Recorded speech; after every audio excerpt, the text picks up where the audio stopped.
US President Joe Biden vows to hunt down and punish those responsible for the deadly Kabul attack. The Islamic State affiliate ISIS-K claiming that it is behind the suicide blast, which killed more than 13 US service members and dozens of Afghans. President Biden said the US will move forward with evacuations, but made it clear that the nation will neither forgive nor forget. We will not be deterred by terrorists. We will not let them stop our mission. We will continue the evacuation. I've also ordered my commander to develop operational plans to strike ISIS-K assets, leadership, and facilities. We will respond with force and precision at our time, at the place we choose, in the moment of our choosing. All right, let's take a closer look at ISIS-K. CNN's Jumana Karachi joins me now from Istanbul. She's extensively covered the rise and fall of ISIS in Iraq. So, Joe, ISIS-K carried out some brutal, devastating attacks in the past. We're talking about schoolgirls, maternity hospitals, and so on. What do we know about their capabilities in Afghanistan at the moment?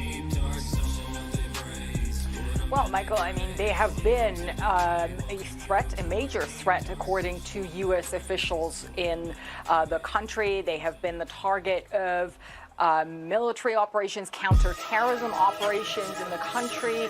And as you mentioned, we've seen those devastating attacks since 2016. And also in recent months, they have shown the ability to choose their targets, carry out the attacks whenever and however they want, Michael. They have remained a serious threat in the country. Now, when it comes to their numbers, there's all sorts of estimates, something around 1,000 to 1,500. But what has really concerned officials, and we've heard this from U.S. military officials also in recent days, as well as President Biden, these prison breaks that you saw in Afghanistan as the Taliban swept across the country, hundreds of ISIS prisoners who were released from these prisons and who are believed to have joined the ranks of these groups, really raising concerns about their ability to carry out more of these devastating attacks. I think what is very interesting, Michael, here is, of course, that, if you look at Thursday's attack,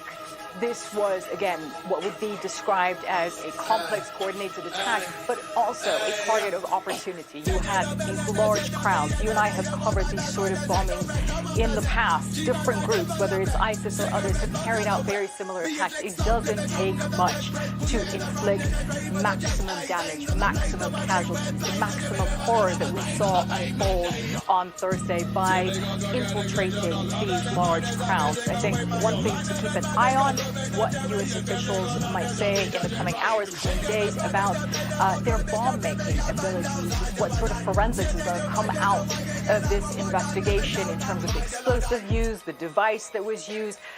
Very important to keep an eye on. Something that is also very concerning, Michael, I found in that claim of responsibility by that group, by ISIS-K. They say that not only were they targeting U.S. military service members, they were also targeting what they described as the collaborators, the spies, the translators who worked with the Americans, really, again, underscoring the kind of risks America's allies and partners are facing right now with the fears that they're going to be left behind, Michael.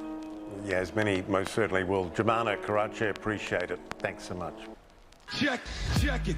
So if ISIS-K is behind the airport attack, as it claims, what was the group hoping to accomplish? To discuss all of this, Sajan Gohel joins me now from London. He's the International Security Director for the Asia-Pacific Foundation and an expert on terrorism. Good to have you with us. We've heard the US President and others say that, ISIS-K is a sworn enemy of the Taliban. But you write about how the relationship is more murky than that in many ways they're intertwined. Indeed, Michael, there are many shades of grey between ISIS-K and the Taliban. They will fight and kill each other on one day, and they will potentially then cooperate the next day for strategic reasons, mutual interest, convergence, such as, for example, trying to force Western troops out of Afghanistan. And you also have to remember that ISIS-K are made up of Pashtuns, from both Pakistan and Afghanistan. There are ethnic, tribal, clan lineages with the Taliban. Some ISIS fighters are married to Taliban fighters' families and vice versa. So it is a much more murkier nexus than perhaps looking at it from a black and white perspective. Yeah, that's fascinating. I guess when it comes to this attack, tactically, it achieves exactly what ISIS likes to do. American casualties primarily, but also chaos on the ground. What else might ISIS-K be looking to do? And what does this attack suggest about its reach and capability in Afghanistan? Well, if we look at some of the attacks that they have carried out over the last year, you mentioned the attack on the maternity ward. They murdered women who were in the process of giving birth. They targeted a girls' school, and dozens of young children were murdered. And of course, now this very awful, horrific attack at the airport. It's about power. It's about control and intimidation. They want to show the Afghans that they are there, that they have a stake in Afghanistan's very dystopian future now that the West is leaving, and that they're going to compete with the Taliban for control of the country. And unfortunately, the Afghan people are sandwiched now between the Taliban on one side and ISIS-K on the other side. Pick a choice between who's more brutal. I wanted to ask you this too, because the US pounded ISIS-K relentlessly for a while there, and they sort of went quiet. How much of an impact did the Taliban's release of ISIS prisoners during their sweep across the country have on ISIS-K's operating strength? Well, certainly ISIS-K's ability to operate has been enhanced and increased after the Taliban freed dozens of their prisoners, if not hundreds, from various jails across Afghanistan as the Taliban were sweeping across Afghanistan. There are also ISIS-K fighters that have now emerged from the woodwork that were based in Pakistan.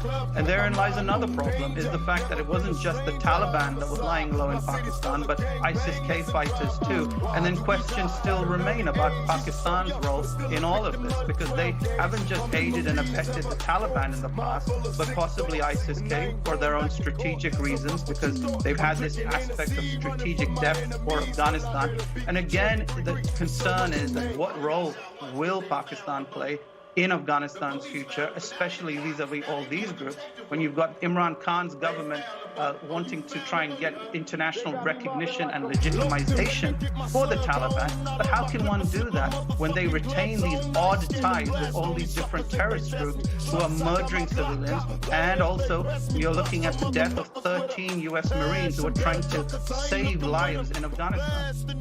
Yeah, it's a complex neighborhood, that's for sure. I wish we had more time. Sergeant Gohel, I really appreciate the analysis. With my razor, what can I do but be a thug until I'm dead and gone? Keep my brain on the game and stay headstrong. Tonight, the urgent terror threat to U.S. forces in Afghanistan. The president has warned another attack in Kabul is likely. The next few days, the most dangerous. The death toll from yesterday's suicide bombing staggering. Those 13 U.S. service members who made the ultimate sacrifice. What we're learning about them tonight, and the 170 Afghans killed. Evacuation flights resuming. The president vowing to continue the mission as he faces growing criticism. With the serious threat from Hurricane Ida taking aim at the Gulf Coast, now on high alert for what could be a powerful Category 4 storm. Al Roker has the track and the timing. Disturbing news on the COVID surge, cases among children on the rise as schools reopen.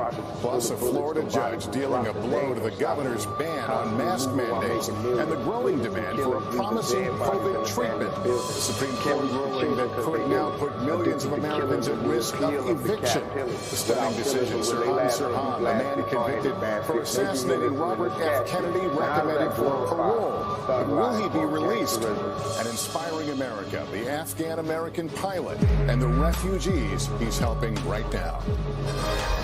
This is NBC Nightly News with Lester Holt.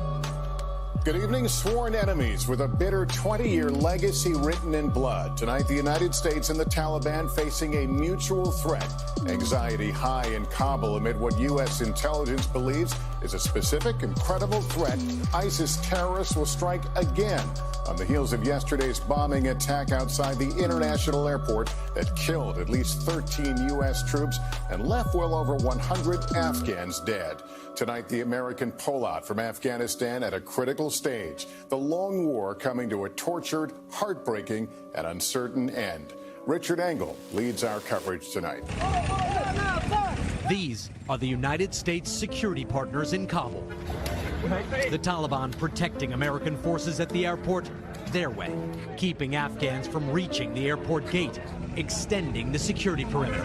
While hundreds of Americans have been evacuated in the last 24 hours, if you're an Afghan trying to get to the airport now, the path is blocked.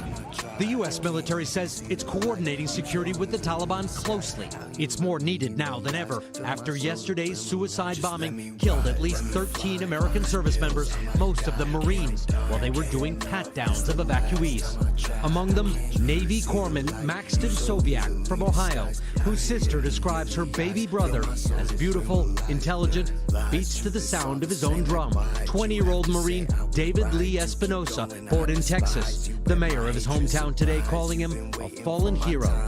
Marine Riley McCollum, a former high school wrestler from Wyoming, expecting a baby in just a few weeks.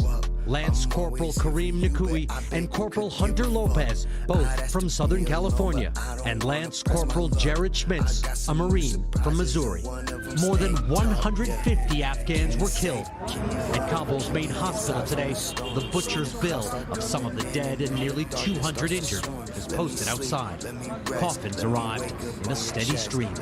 Mohammed Safar was wounded in the blast. An asylum seeker, Mohammed says he was standing by the airport gate playing a game on his phone when suddenly the bomb knocked him unconscious. ISIS-K, an enemy of both the U.S. and the Taliban, claimed responsibility. U.S. intelligence warns they'll try more attacks as the U.S. winds up its evacuation by Tuesday.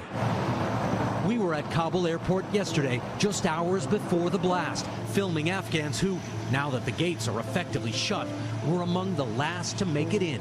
Fatima Haridi played forward on a local soccer team, league champions in the city of Herat. She got out with her coach and several relatives. Why are you leaving now? Because of coming Taliban, and we couldn't play football anymore, and they didn't allow us. I'm sure, and we had to leave this country because of that. Down the line was Khalilzad, daughter Mehanu, 9 months, and wife Sina. Khalilzad's brother was an Air Force pilot who fought with the U.S. against the Taliban. I think that we want is a safe life, and better future for our children. That's important. Yeah. In Europe, I think we are now heading to Italy. Yeah.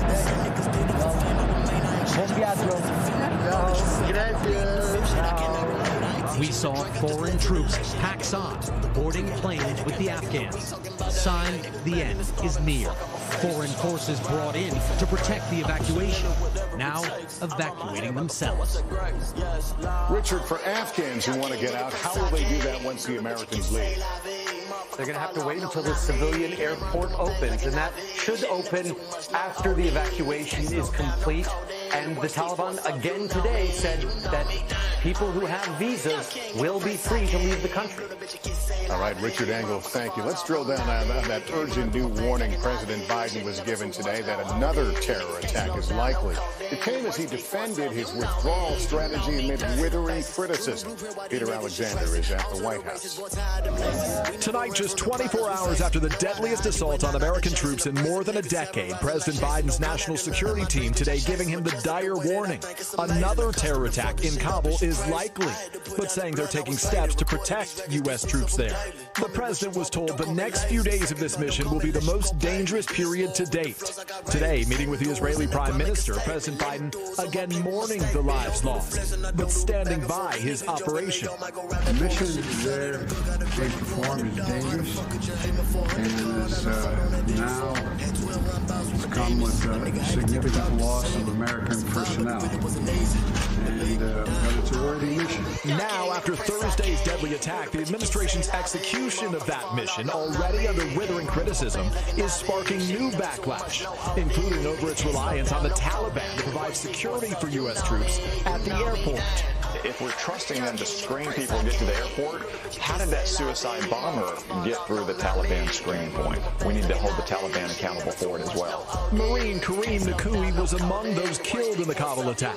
His father today slamming the president and his administration for not protecting his son, telling the Daily Beast they had the Taliban outside providing security. I blame my own military leaders. Biden turned his back on him. Meanwhile, the White House will not say whether the U.S. will send troops back into Afghanistan after the 31st to target the ISIS terror group they blame for the attack, but say the president's commitment to find those who carried it out has not changed. I think he made clear yesterday that he does not want them to live on the earth anymore. And Peter, while they're hunting for ISIS fighters, the Pentagon also revealing how many ISIS prisoners were recently freed by the Taliban. Yeah, Lester, that's right. The Pentagon for the first time says thousands of ISIS prisoners were released from prisons, including at Bagram Air Base, after the U.S. handed it over to the Afghan security forces. But when the Taliban took over, they set those prisoners free. Lester? Peter, thank you. Back home, let's turn to Hurricane Ida, now forecast to hit the Gulf Coast this weekend as a potentially life-threatening Category 4 storm. Al Roker is following its track for us. Al, what's the latest? Lester, Ida right now, Category 1 storm, 675 miles southeast of New Orleans, 80-mile-per-hour winds, and it's moving at a fairly good clip northwest at 15. What we're most concerned about, the current Gulf waters are in the upper 80s. That's 3 to 5 degrees above average, and that is going to lead to rapid intensification. We look for Sunday afternoon sometime, this making landfall somewhere along the Louisiana coast as a Category 4 storm, and it could be higher.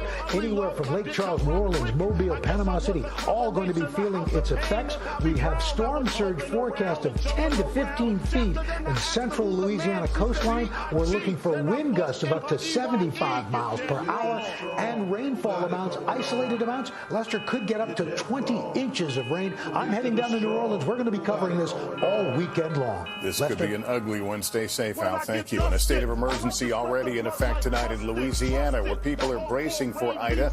The devastation of Katrina and other powerful storms still seared in their memories. Morgan Chesky is there tonight. Tonight in Louisiana, a summer-long sigh of relief is over. Hurricane Ida putting New Orleans on high alert. Supplies disappearing in an all-too-familiar rush. We all learned from Katrina, you know, that something like this is not to be played with. Ida's potential path covering nearly the entire coastline of Louisiana. They see all the conditions necessary for it to strengthen very, very rapidly. Governor John Bel Edwards declaring a state of emergency, and with hospitals already packed with COVID patients, urging everyone to get vaccinated. The prospect of sheltering potentially thousands and thousands of people at the height of the fourth surge is very daunting. To the west in Lake Charles, daunting deja vu. We don't even have a storm. Crystal Fogelman lost her home exactly 1 year ago to Laura. Now, even a glancing blow from Ida could be disaster for the trailer her family calls home. If it happens again, which I hope to God it does not, we'll definitely move out of the hurricane zone. That's that. That's that. It's stressful, it's tiring. It takes everything out of you. It really does. And tonight, officials have already issued voluntary and mandatory evacuations for those in low-lying areas, but others tell me they're not taking any chances, remembering all too well the 3 hurricanes that made landfall here just last year. Lester? Morgan Chesky, thank you. In just 60 seconds, the battle over mask mandates and a major ruling in the state hardest hit by the Delta variant. U.S. intelligence officials remain sharply divided tonight over the origins of COVID. According to a new report, one intel agency believes the virus most likely came from a lab accident in Wuhan, China. But 4 others suggest it may have begun naturally. All agencies agree China is hindering the global investigation. We want to turn out of COVID in the classroom and a major ruling over masks in schools hospitals for hard-hit Florida. It all comes as many hospitals nationwide are at a breaking point. Miguel Almaguer reports. With our nation deeply divided over how to best protect children in school, today a Florida judge ruling the governor's controversial ban on mask mandates in the classroom is unlawful, a major defeat with similar legal challenges already underway in states like Texas and Arizona, who are also defying CDC guidance. I'm personally sick and tired of people playing politics with my child's life. As more children become infected with COVID, the CDC warns hospitalizations will rise. A growing number of pediatric units are already overwhelmed. Without proper barriers in place like masks, social distancing, we expect to see that these numbers are going to probably keep going up. Delta is still driving infections around the world. A new study from the UK says the variant is doubling the risk of hospitalization. States like Alabama already at a breaking point. We are really in a crisis situation. I don't know how much longer we're going to be able to do this. As the pandemic grows more dire and more hospitals are in need of a lifeline, the U.S. has again surpassed 2,000 deaths in a single day. Breaking the grim benchmark for the first time since March, a new model now suggests by December 1st, 107,000 more could still die. That was horrific. You gotta listen to your child die. Lisa Brandon lost her two sons, Aaron and Free, within 12 hours of each other. She was vaccinated. They were not. This is the most devastating thing I've ever been through. Tonight, one mother's preventable loss as our nation sees far too much heartbreak every day. Miguel Almaguer, NBC News. Meantime, across several states, people are lining up for promising antibody treatments like the one former President Trump was given. Here's Gabe Gutierrez with more. In Tampa, the line for monoclonal antibody treatment stretches across the fairgrounds even before the center opens. I haven't been feeling too well the last couple of days and just, taking a precautionary measure. With hospitals packed with COVID patients, the state of Florida is opening 21 pop-up sites like this. Monoclonal antibodies are made in a lab and bind to viruses, stopping them from infecting more cells. The results have been really positive, and we want to keep up the momentum. Dr. Anthony Fauci says the underutilized treatments can reduce the risk of hospitalization and death by up to 85%. It is important to emphasize that this must be done early in infection and not wait, of course, until a person is sick enough to be hospitalized. The effort is now ramping up in other states, including Texas, Missouri, and Iowa, where the antibodies are being given in nursing homes. It does lower the viral load for those individuals that have the infection. But the treatments had usually been administered through IVs. The one at these sites in Florida are injected through 4 shots, one in each arm and 2 in the stomach. They're meant for people who've already tested positive for COVID, and patients must wait an hour to observe any adverse reactions. The ones we spoke with had not been vaccinated and yet were eager to get this treatment. I feel very tired. Natalie Santiago tested positive days ago after her husband got sick. What's the difference in your mind between getting this treatment versus getting the vaccine? Well, I think now that I'm sick, I just want to get better, so I'm willing to do what I need to do that. The FDA has authorized these treatments for emergency use in adults and children over the age of 12, but public health experts stress they are not a substitute for getting vaccinated. Lester? All right, Gabe Gutierrez with that. Thank you. Millions of Americans at risk for eviction are on edge tonight after a Supreme Court decision ended pandemic protections. Morgan Radford now on the impact for renters and landlords. Demia Burse could soon have nowhere to go. We first spoke to her during the pandemic when the CDC moratorium was extended. It's stressful She is one of more than 8 million Americans who are behind on their rent. Overnight, the Supreme Court blocked an eviction moratorium issued by the Centers for Disease Control, meant to protect renters like her until early October. My heart dropped. It was like, wow, on top of everything that's going on, this added more pressure. In a 6-3 opinion, the court said the CDC does not have the authority to keep the moratorium going. A reversal the White House calls disappointing. What we're trying to do here is prevent people from being evicted from their homes. But a group of realtors argued before the Supreme Court that landlords had lost as much as $19 billion a month since the moratorium began. I will be going down to the courts on Monday, and I will be actually submitting eviction paperwork on every single tenant that owes me money to date. Deb Pusateri owns 70 buildings in Albany, New York, and says the Supreme Court decision is past due. Where do we get the money to keep paying the bills? Where do we get the money to keep supporting the tenants? Who's going to pay back the debt that I've incurred? Meanwhile, states are currently working to distribute the first half of the $46 billion of emergency funds that have been approved by Congress. But the Treasury Department announced Wednesday that only 20% of that money has actually made it to renters, leaving renters like Burse racing against the clock. For the moratorium to be reinstated, the Supreme Court says Congress would need to vote to extend it. Meanwhile, experts say landlords could begin the eviction process as early as next week. Lester? All right, Morgan, thank you. Coming up for us, breaking news on the man who killed Robert F. Kennedy, Sirhan Sirhan. Could he go free?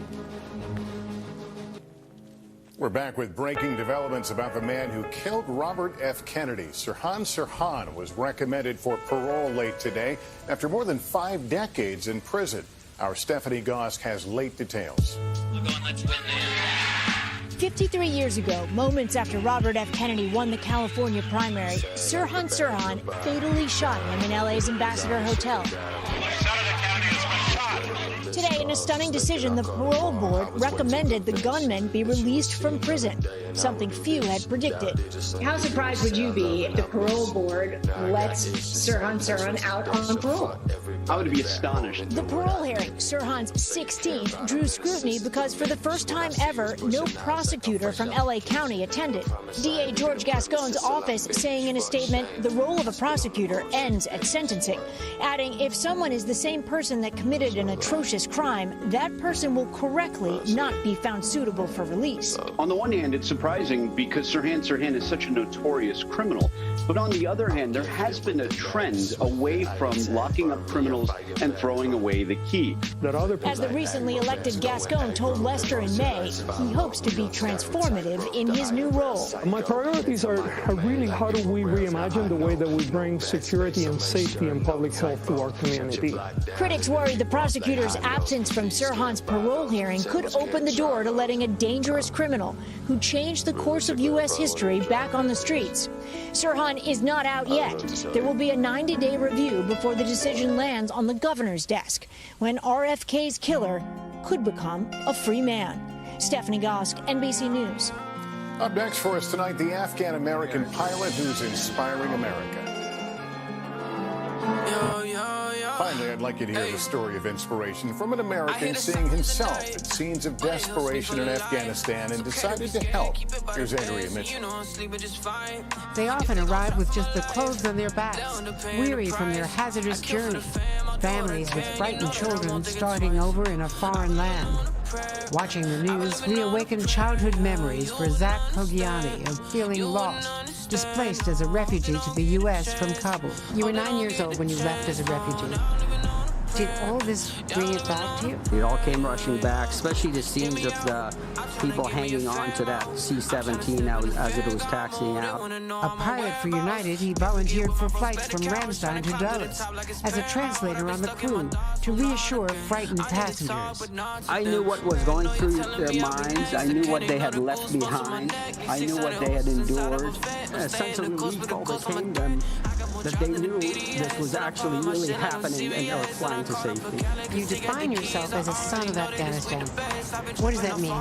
We are dignified, we are proud, and we will never meet an Afghan who is willing to give up. What's your message to Americans about how welcoming they should be to all of these Afghans? Please be a good neighbor, be a good citizen, be compassionate. And how many more flights will you take? I will take as many as I can until the last evacuee arrives in the United States. This proud Afghan American flying out again tonight from Dulles. Destination Ramstein Air Base on a rescue mission of hope. Andrea Mitchell, NBC News, Washington. Thank you for watching, everyone. I'm Lester Holt. Please take care of yourself and each other. Good night.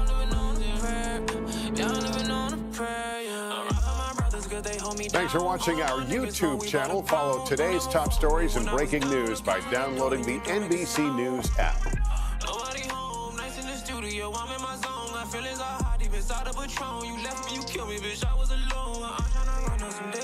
Got some niggas that's tryna be fake cases. Thought I told you, bitch, I'm in the bread making. Now I'm feeling like I might be dead. I be working tryna keep on the loan. She been saying that she love me, I know. I got problems, I deal with on my own. I just pray I don't get caught with the dough. Good Friday morning, I'm Joe Fryer. And I'm Vicki Wynn. Right now on Morning News Now, new urgency. Evacuation flights back on in Afghanistan. Just hours after twin suicide bombings that left dozens dead, including 13 U.S. troops. President Biden issuing a warning to the terrorists responsible for the attacks. We will not forgive. We will not forget. We will hunt you down and make you pay.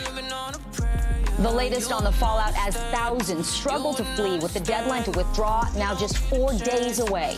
Enemy of the Taliban, an Islamic State terror group, says it is responsible for yesterday's attacks. So who is ISIS-K? What we know about the group threatening the safety of evacuees in Afghanistan.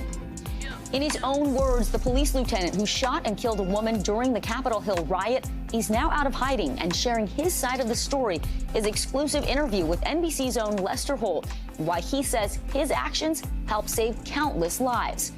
And new this morning, eviction notice, hundreds of thousands of people now at risk of becoming homeless after the Supreme Court blocks the CDC's ban on evictions during the pandemic.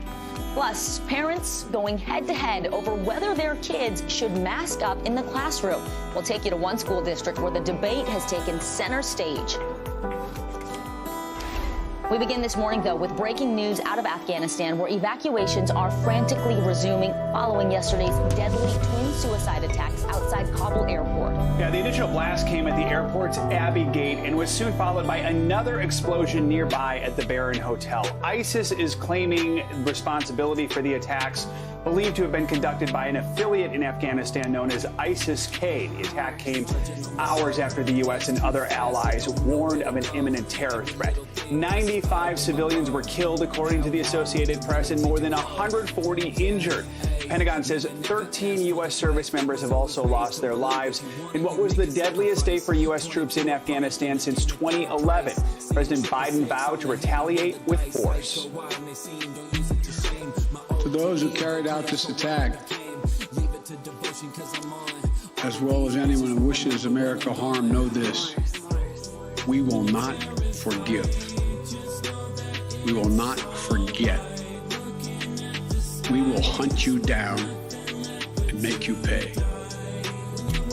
From team of correspondents covering this story from every angle around the globe, Ali Arouzi, Josh Letterman, Ali Vitale, and Ken Delaney, all standing by to bring us the latest on this story. Good morning to all of you. Let's start with Ali Arouzi in Tehran. So, Ali, these attacks targeted thousands of people gathered outside Kabul airport. What's the situation like on the ground today, and how are the evacuations progressing in the wake of this? Good morning, Joe. Well, it's an extraordinary set of circumstances on the ground in Afghanistan, and it's far from ideal for U.S. service members having to rely on the Taliban, an enemy that they've been fighting for 20 years, to provide them with security against ISIS, really underscoring how precarious the situation is. Nonetheless, the evacuation flights from Afghanistan have resumed with a new sense of urgency as the U.S. says further attempted attacks are expected ahead ahead of Tuesday's deadline. Well, not only U.S. troops are set to leave, but international troops are set to leave as well. General McKenzie, the head of CENTCOM, yesterday said that there is an active threat stream at the airport against U.S. forces, so they've beefed up their security and they're taking the whole situation even more seriously than they were. Look, Joe, the bottom line here is that the longer U.S. troops are on the ground, the higher the possibility of another attack against them. Yesterday's bombing was the deadliest day for U.S. forces since August 2011, and they don't want another scenario like that. So efforts are being made to expedite the evacuation as quickly as possible.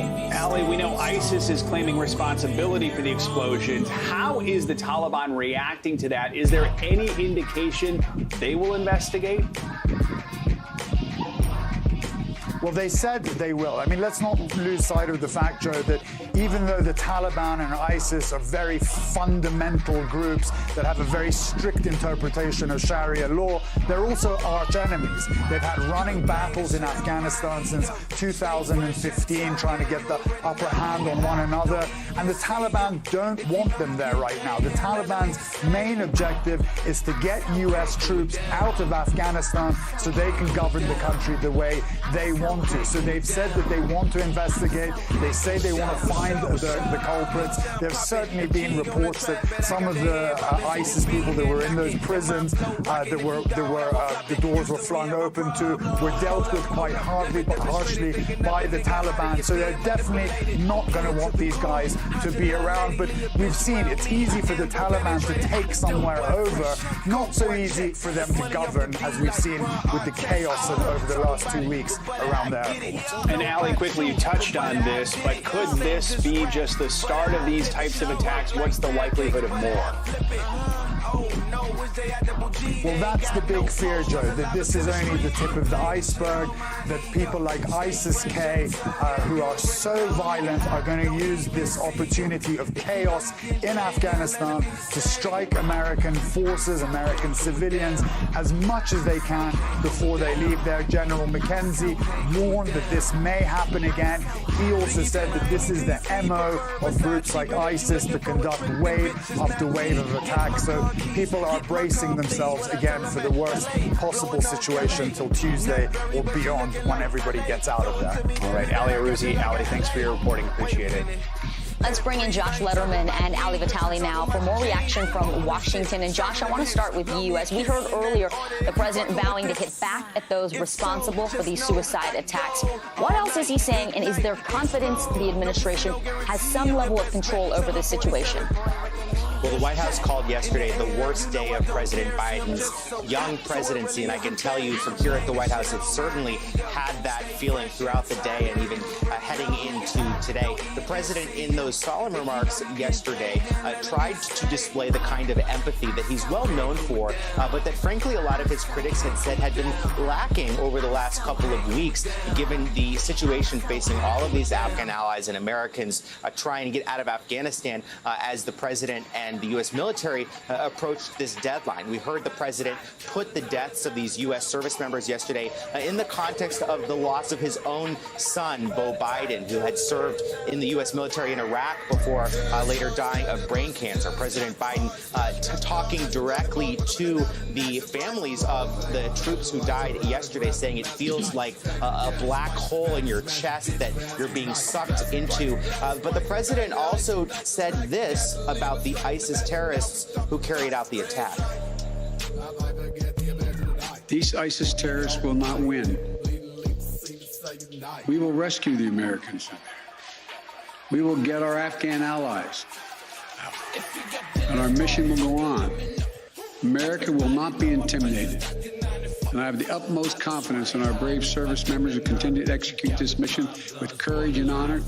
President Biden also said that he will go after those ISIS-K terrorists at a time and place of the U.S.'s choosing, I think that's an acknowledgement of the fact that this is going to be far more difficult in the future than it has been in the past to actually track down terrorists in Afghanistan, given the fact that we are not going to have the kind of intelligence assets, military assets on the ground if and when the U.S. is actually able to figure out who was behind yesterday's attacks and try to go after them. Okay, Josh, let me turn to Ali. Some critical reactions on Capitol Hill, particularly from Republicans. What are you hearing from lawmakers?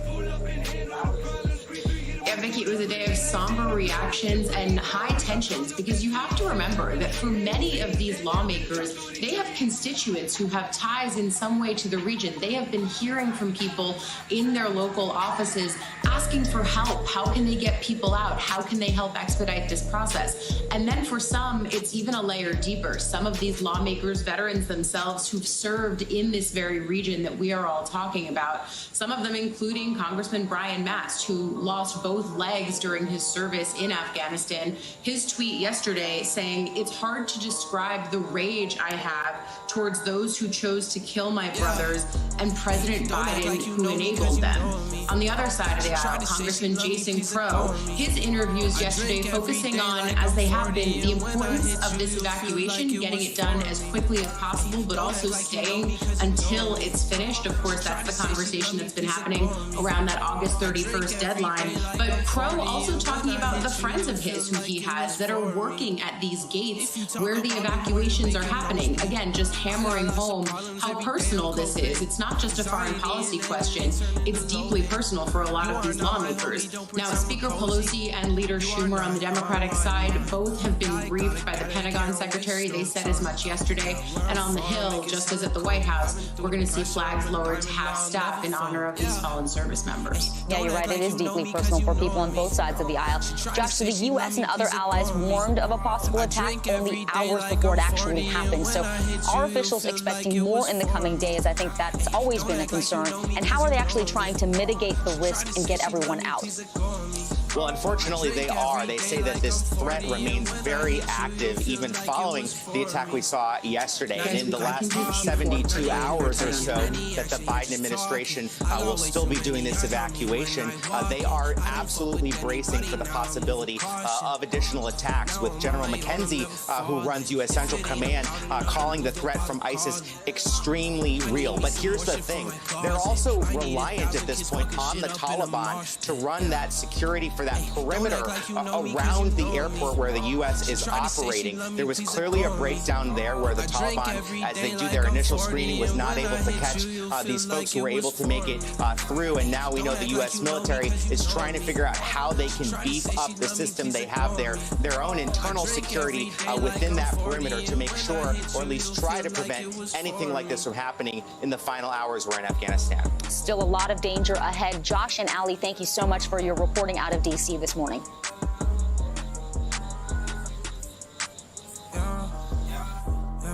As we said, ISIS-K is believed to be responsible for conducting the deadly attack at Kabul airport. The name is familiar to some, but for many, it is brand new. NBC News Chief Foreign Affairs Correspondent Andrea Mitchell explains the origins of this offshoot group of the Islamic State.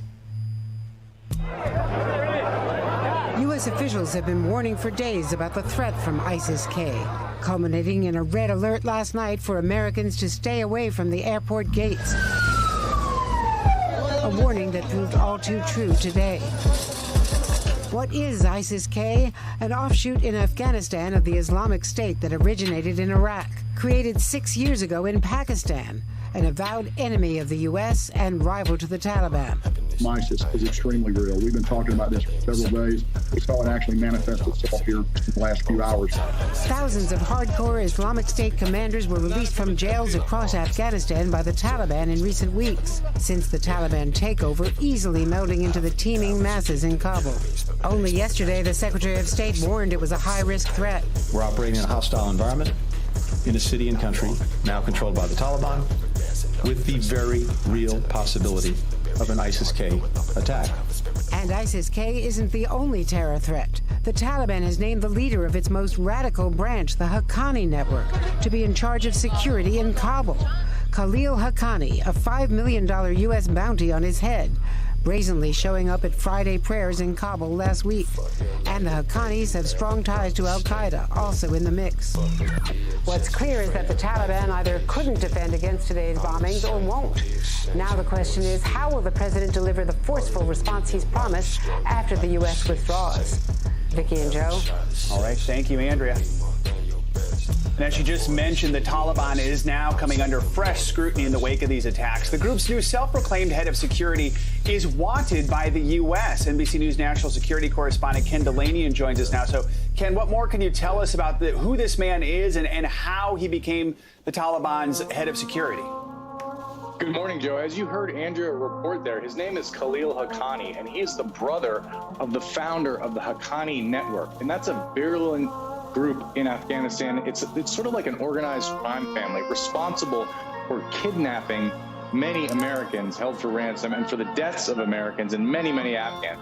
This is a group that is part of the Taliban, but also has close ties to al-Qaeda. And for that reason, the Haqqani Network has been designated a terrorist organization by the United States, which the Taliban never was. And this man, Khalil Haqqani, who's now the head of security in Kabul, he is also a wanted terrorist, as Andrea reported, with a $5 million U.S. reward on his head. Now, he told Al Jazeera that the Taliban is ready to provide security for the Afghan people. Obviously, the events of yesterday suggest that the Taliban and Khalil Haqqani may not be up to the job right now. So, Ken, as we've been reporting, after the Taliban seized power, the group released thousands of prisoners from Afghan jails. Do we know, could that have played any role in yesterday's attacks? And does the Taliban regret that decision? In fact, Joe, two Taliban officials told our local correspondent in Kabul that, yes, they do regret the way they handled those prison breaks. There were a lot of Taliban prisoners that they wanted to free, but in the course of that, they released hundreds of ISIS-K fighters, including, they said, bomb makers with a lot of expertise in terrorist attacks, and that may be coming back to haunt them right now. ISIS-K is a rival of the Taliban and is more extreme than the Taliban and is believed to have carried out that bombing yesterday and has now given the U.S. counterterrorism authorities a huge fight on their hands. And Ken, one of the big questions to come out of all this seems to be, can the Taliban be trusted to carry out an investigation into these attacks?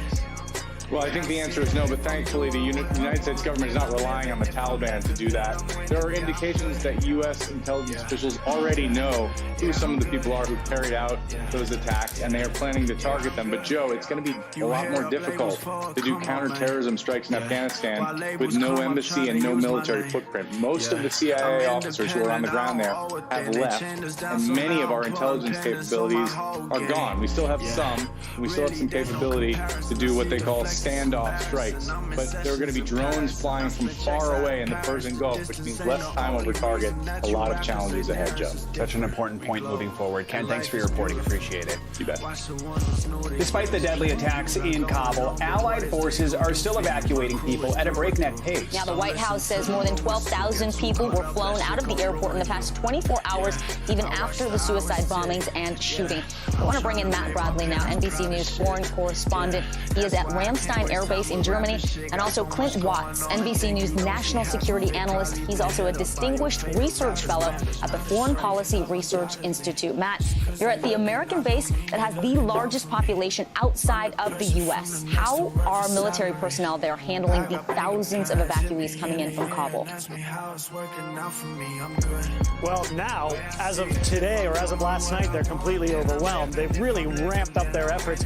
And in fact, it wasn't just the uniformed service members. It was their wives and their husbands, their spouses, their children were participating in building what turned into a massive tent city, more than 300 tents to house what maximum capacity was 17,000 Afghan evacuees. And from our understanding yesterday, and this is information we got before this attack, yesterday was the busiest day in terms of intake, and that now they're at capacity, which means that this space behind me is probably not really going to be taking a lot more people anymore. They're going to have to find other destinations. That could be Italy, it could be southeastern Europe or somewhere else in Europe. Of course, there are U.S. bases dotted all over Europe, and so none of them are nearly as big as Ramstein behind me. You know, it's really interesting because it's a very unusual site here. You can see from where I am the tent city, and you can also see something that you would normally never see here, commercial airlines. There's Delta, United, they're parked and taxiing here amongst the C-17 and C-7 aircraft. They're the ones who are taking Afghans from here onward to the United States. But the problem is that this is still kind of a bottleneck, even though I've heard from a lot of officials that they've doubled the speed with which they're processing Afghan evacuees here in just the last couple of days. Now, like I said, 17,000 are here. There were since this crisis began, more than 70 aircraft have landed, but only 18 have taken off, just to give you a sense of the backlog. Now, one of the challenges they're facing here, guys, there are 10 to 15 unaccompanied minors who showed up here. That number, that's something to listen to. That number is probably going to go up. Children, basically, who have no parents, who somehow managed to make their way onto these flights, made it through Qatar and Doha, and are now here. It's a massive headache for the State Department. Vicky, Joe? All right, Clint, let's bring you in here and talk about what happened leading up to this attack. The day before yesterday, the U.S. Embassy issued this terror threat warning for the airport, specifically saying U.S. citizens who are at the Abbey Gate, East Gate, or North Gate now should leave immediately. And then yesterday, the suicide bombing happened at the Abbey Gate entrance.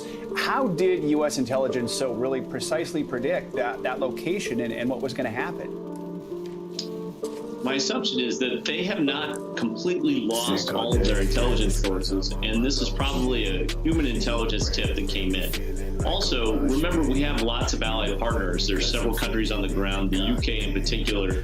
They are very good at their intel process, and they're very linked in with the United States. So it could be possible that a foreign partner who has a very highly placed source inside the ISIS-K got a tip to it, or it could be in the U.S. networks, the same situation, or a signals intercept, meaning most of the communications, or many of them, amongst these extremists on the ground are not encrypted, they're not protected, and they can be intercepted. And just remember, we have been there for over 2 decades. We still have pretty extensive networks there, I'm sure. While it's not what it is, as of 5 years ago, let's say, we've definitely drawn down. We're not completely absent from the country either. That human intelligence vital. Clint, we're seeing firsthand the deadly risks U.S. forces and our international partners are facing. So how do they respond and do their jobs under these threats where everything that's happening is so volatile and we're starting to lose some of that human intelligence on the ground? Yeah, speed is security. I think you heard the president and some others say that yesterday, and they are correct. At this point, it's to stay on pace and keep those evacuations going as quickly as possible. Every minute that the Americans are there at that air base, it becomes a magnet for terrorist attacks. What we also know is ISIS-K has many operatives that are out there. They have essentially moved to Kabul because they know this is the place where they can inflict harm and raise their profile. Remember, part of doing a spectacular terrorist attack like this is to get it out into the media, to try and rally more people to their cause, to try and draw more recruits in. So this is a window of opportunity from ISIS-K's perspective to cause harm both to the U.S. and the Taliban, two enemies of ISIS-K. Clint Watts and Matt Bradley, thank you so much for the reporting there. U.S. allies and nations bordering Afghanistan are on high alert after yesterday's deadly terror attacks in Kabul. NBC News foreign correspondent Janice Mackey-Frayer joins us now from Beijing to walk us through how the international community is handling these developments. Janice, how are U.S. allies reacting to this terror attack in Kabul against U.S. troops and Afghan civilians? Well, they're reacting with shock, disgust, heartache over the attacks. The airport in Kabul had already become so emblematic of what had gone wrong in Afghanistan, and then tragedy upon tragedy. The U.S. and NATO have said that it's now a priority to finish those evacuations, but condolences and condemnations are pouring in. France's Prime Minister Emmanuel Macron saying that all of France shares in the grief with victims' families. Canada's Prime Minister called it a difficult day for Afghans and people around the world who have long been deeply committed to a better future for Afghanistan. The UK confirmed it did not suffer any casualties among its soldiers or embassy staff who were close to where the explosions happened. The UK has now officially ended its evacuations. Here is British Prime Minister Boris Johnson. There were going to be particular vulnerabilities to terrorism, to opportunistic terrorist attacks. We condemn them. I think they're despicable. But I'm afraid that there's something that we've had to prepare for. Importantly, the attacks were also denounced by the Taliban. Now, the group has long had ties to extremist groups, but it does have sworn enemies, too. The Taliban spokesperson made a point of saying that the explosions happened in an area where the U.S. was responsible for security. They are going to launch an investigation. In the meantime, former Afghan Prime Minister Hamid Karzai called the attacks a crime against humanity. Janice, speaking of the Taliban, you have been reporting on the relationship between Beijing and the developing Taliban government in Kabul. How is the Chinese government reacting to this attack? Have they said anything, and how do they plan to respond moving forward? Well, they did today. They condemned the attacks that happened and said they're urging everyone involved to have a smooth transition in Afghanistan. A spokesperson today said China resolutely opposes and strongly condemns all forms of terrorism and is willing to work with the international community to cope with the threat of terrorism and prevent Afghanistan from becoming a source of terrorism again. And this is, of course, the concern that's reverberating around the region. China had already been laying the groundwork to have friendly relations with the Taliban.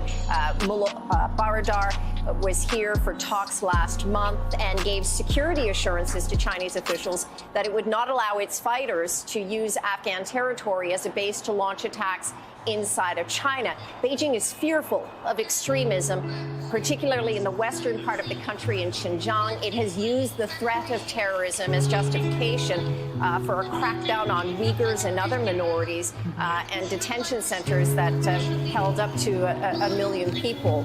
What the attacks in Kabul expose now is that security assurances from the Taliban are only going to go so far in terms of protection. So for China, it's now facing not only an extremist group taking over a neighboring country, but also the potential for the so-called inspiration effect, where other groups feel emboldened by the Taliban's success, as we saw with these attacks by ISIS-K. China will be watching carefully, so will the rest of the world. Janice, thank you so much. A lot more still to come. Another tropical storm gaining strength and targeting the Gulf Coast. Our Bill Cairns is tracking Ida, set to make landfall this weekend. We just can't get a break. Plus, a showdown over masking up. The growing debate over COVID protocols in Tennessee. That's next.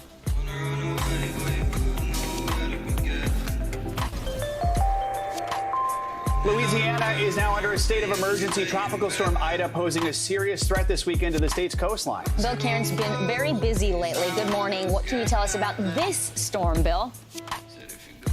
Yeah, this is a serious threat, maybe as serious as it gets. Louisiana was hit 3 times by a hurricane last year and a tropical storm. And here they go again. I mean, they just have horrendous luck in the last 2 seasons. So Ida right now, it's a weak tropical storm, but that is all expected to change. It's going to travel over some of the warmest water on the planet over the next 60 hours before landfall, and it should only get stronger and stronger and stronger right up until landfall. So it should become a hurricane Saturday afternoon. The Hurricane Center brings it up to a Category 2 100-mile-per-hour wind just after midnight Saturday night into Sunday. Landfall expected as a Category 3 major hurricane just south of New Orleans down near Homa, and that would be 115-mile-per-hour winds. Landfall expected sometime maybe late afternoon or early evening Sunday, and then the storm rains itself out and slowly moves through the southeast. So what does all this mean? Well, we think we have pretty excellent agreement on where the storm is heading. Almost all of our computer models are taking this into south central or southeastern portions of Louisiana. path that would put New Orleans on the dirty side of the storm and very susceptible to storm surge. We have hurricane watches that are in effect, of course, with the anticipation of the storm. And here's the two biggest issues. Storm surge, 7 to 11 feet, a wall of water coming into southeast Louisiana, including the east side of New Orleans. Hopefully the retaining walls will hold. And then on top of that, guys, an anticipated 8 to 16 inches of rain with an isolated totals of 20 inches of rain. You can just imagine those pumps in New Orleans are going to be tested. We're going to have extensive power outages and a real threat to lives with that 7 to 11 foot storm surge. All right, we know you'll keep an eye on it, Bill. Thanks so much. Thank you, Bill. Well, the Supreme Court delivered a major blow to the Biden administration late last night, ruling the CDC does not have the authority to enforce a federal eviction moratorium during the COVID pandemic. The court issued an 8-page unsigned majority opinion saying, quote, if a federally imposed eviction moratorium is to continue, Congress must specifically authorize it. The 3 liberal judges on the court dissented in the decision, arguing the public interest strongly favors the moratorium as the Delta variant spreads. The White House says it is disappointed by the ruling and it's calling for action to prevent evictions. Millions of people are now at risk of losing their homes as a result of this ruling.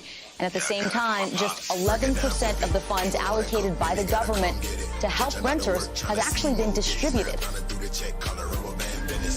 A school district in Tennessee is back in the spotlight as officials expand their temporary mask mandate there. Williamson County is an affluent county just outside of Nashville. School board meeting there went viral earlier this month as videos showed parents heckling, even threatening people over masks. Well, on Thursday, people showed up again to protest the mask mandate.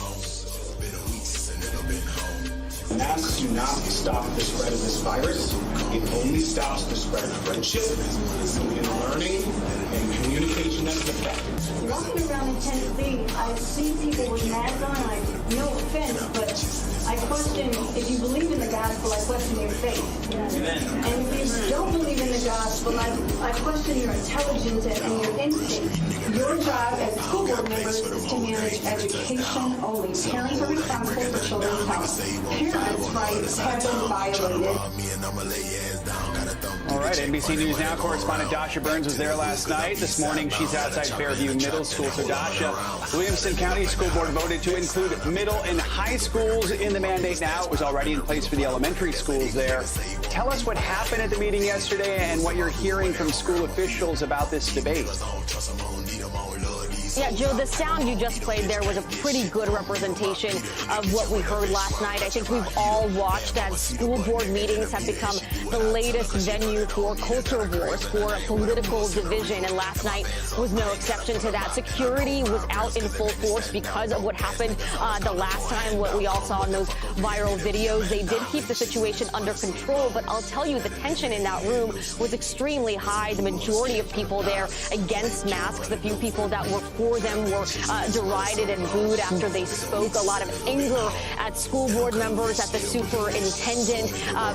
People making the argument about parental choice, saying that schools shouldn't be making health decisions for their kids. But what school officials are saying in response to that is that schools have always had the responsibility of taking care of students' health when they're on campus, and they're extremely worried about the rapid rise of COVID-19 here. We've seen a 40% increase in just 4 days in COVID cases in this district, and more numbers we're going to get today. I spoke to one of the school board members and asked about what this actually means for the kids, because at the end of the day, it is all about them. Take a listen to what he had to say. Well, I don't think it's good for the kids. It's not the example that we should be setting for them. We should be able to disagree without being disagreeable and be civil to each other, respect one another's opinions. Even if we look at the same set of facts, we analyze it and come to different conclusions.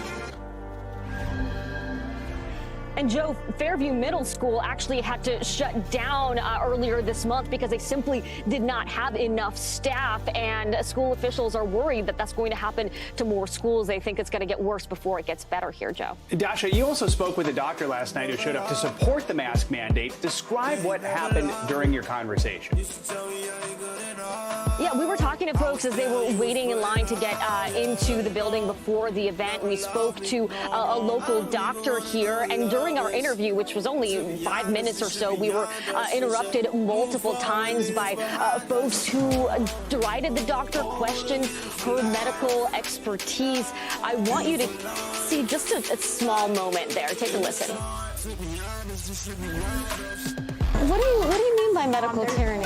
Excuse me, I gotta go. We don't have rights anymore, that's what it means. We literally have come up with an incredibly safe and efficacious vaccine, and people don't want to accept it. There's little to no side effects. It's very effective, and people are behind me screaming about how it's tyranny and it's communism, and it's silly is what it is. I mean, literally, they've got a doctor here telling them how safe it is. Joe, Dr. Meredith Duke says she has 2 kids of her own who were recently exposed to COVID-19, and she said that her hospital is at a breaking point. To say that she's frustrated with the climate in her community right now is an understatement, guys. And despite all that, she continues to show up at those meetings to get her point across. Dasha, thanks so much for your reporting. Appreciate it. Wow. Let's bring in NBC News medical contributor Dr. Natalie Azar. Dr. Azar, so good to see you this morning. Let's start with some of these arguments that we are hearing at these anti-mask protests like the one Dasha just covered. Masks have been recommended now for a year and a half. What, if anything, can public health officials really do to change people's minds? You heard the doctor right there, and people are shouting her down, calling it medical tyranny. Well, good morning, guys. You know, honestly, I watched that piece, and for one of the first times I really had sort of this visceral reaction, this just really upset, you know, that there is just this 2 divided groups in this country. And, you know, I just have to remind everyone that there is absolutely no evidence that masks do any physical harm to children. And there's an overabundance of evidence that they can mitigate the spread of coronavirus. And, you know, to me, it's just so disheartening, as the doctor was pointing out, we have 2 major tools for prevention: vaccines and masks. And masks are non-invasive, they are cheap, and they are effective. And, you know, a little known fact, I think it kind of flew under the radar, is that the CDC updated guidance a few weeks ago, stating that if all children were masked in a school and other mitigation strategies were followed, if there was an exposure, the kids don't need to quarantine. Now, this is not universally across the country. Localities can make their own decisions about that. But if your goal is to maintain the viability of a school or a business, you want to implement masks. And I think that that's just a message that was kind of missed the last year and a half. If your business wants to stay open, if your school wants to stay open, do the masking. But it's a head scratcher, Vicki. I really have no other really good explanation for you for how this is still going on a year and a half later.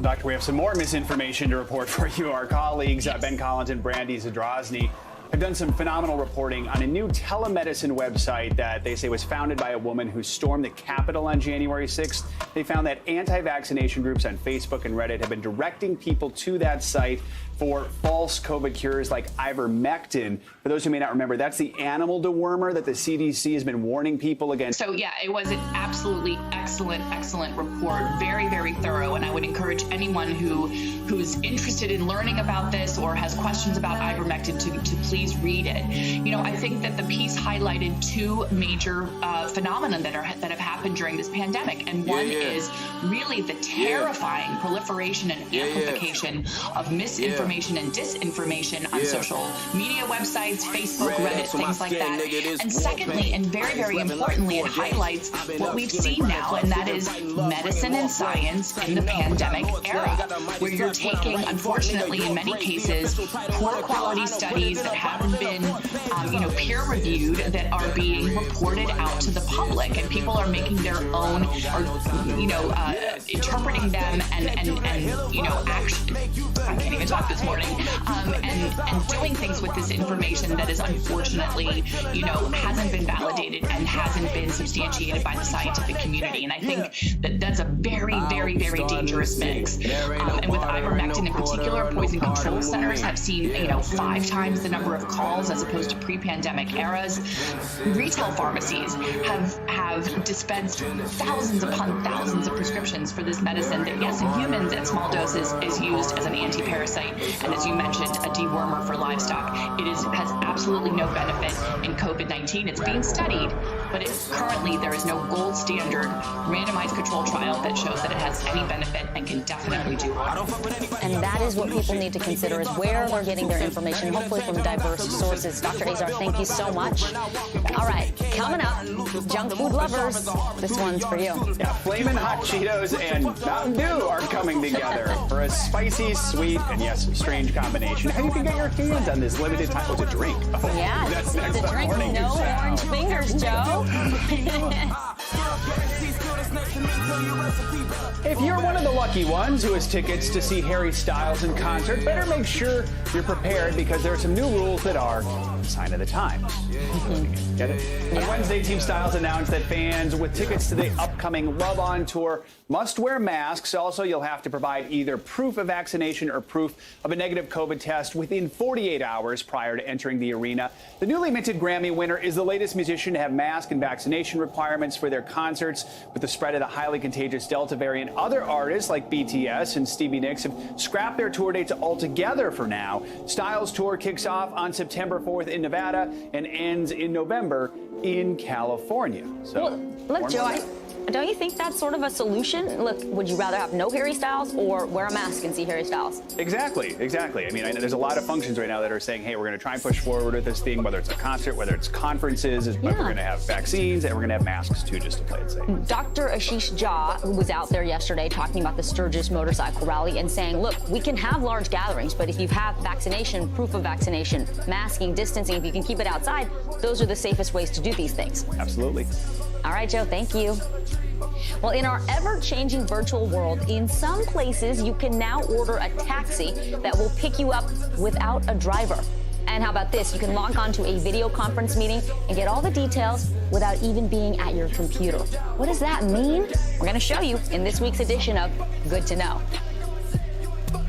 Could your next taxi be driverless? Would you trust it? Well, you can hitch a ride with a robo-driver. Waymo is introducing a new robo-taxi service. A limited number of self-driving vehicles will be available in the San Francisco area. You just hail the cab from your phone, and get this, your ride is free for now. That service is only available to select riders who sign up. So to try it out, you got to download the Waymo One app and say you want to join the pilot program. The company has not commented on when it will expand to other cities or just how long this pilot phase will last. Be on a virtual meeting without actually being available?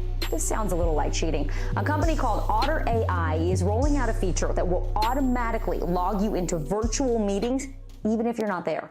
The feature will also transcribe the meeting's audio so you can read it later. The company says it will be available on Zoom, Microsoft Teams, Google Meet, and other platforms for $20 a month. If you have a Fitbit, it might be time to upgrade. Fitbit unveiled a new model this week with some big design changes. The Charge 5 will be larger than previous models with a rounded screen and a new LED display, among other features. The new fitness tracker will be available in September. Do the do and feel the burn. I'm not sure if your taste buds are ready for this. Mountain Dew coming out with a new flavor inspired by flaming hot Cheeto snacks. The new combo is set to come out on August 31st. It will only be available through Mountain Dew's online store while supplies last. The good news here, no Cheeto fingers with that drink. Joe, would you try it? But how does it taste? That's what I'm wondering. I'll try anything. But I like that attitude. Yeah, well, not anything, but I'll try with some Fireball and go at it. All right. There you go. Coming up, college students struggling more than a year into the pandemic. Yeah, up next, a look at how learning loss is impacting their education and what's being done to offer students more support. Stay with us. School officials know learning loss is going to be an issue for college students. Yeah, and without reliable test scores or grades, they know very little about the incoming freshman class. So they're taking extra measures to make sure students get as much support as possible. Our own Savannah Sellers takes a closer look. I've never been on campus to learn. I don't remember what it's like to take a test without using my notes.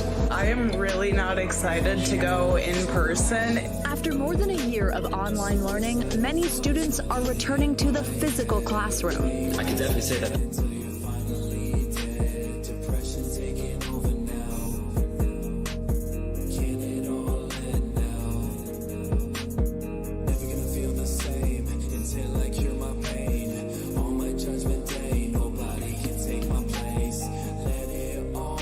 This evening in Kabul, as you all know, terrorists attacked that we've been talking about, worried about, that the intelligence community has assessed, has undertaken an attack by a group known as ISIS-K. Took the lives of American service members standing guard at the airport, wounded several others seriously.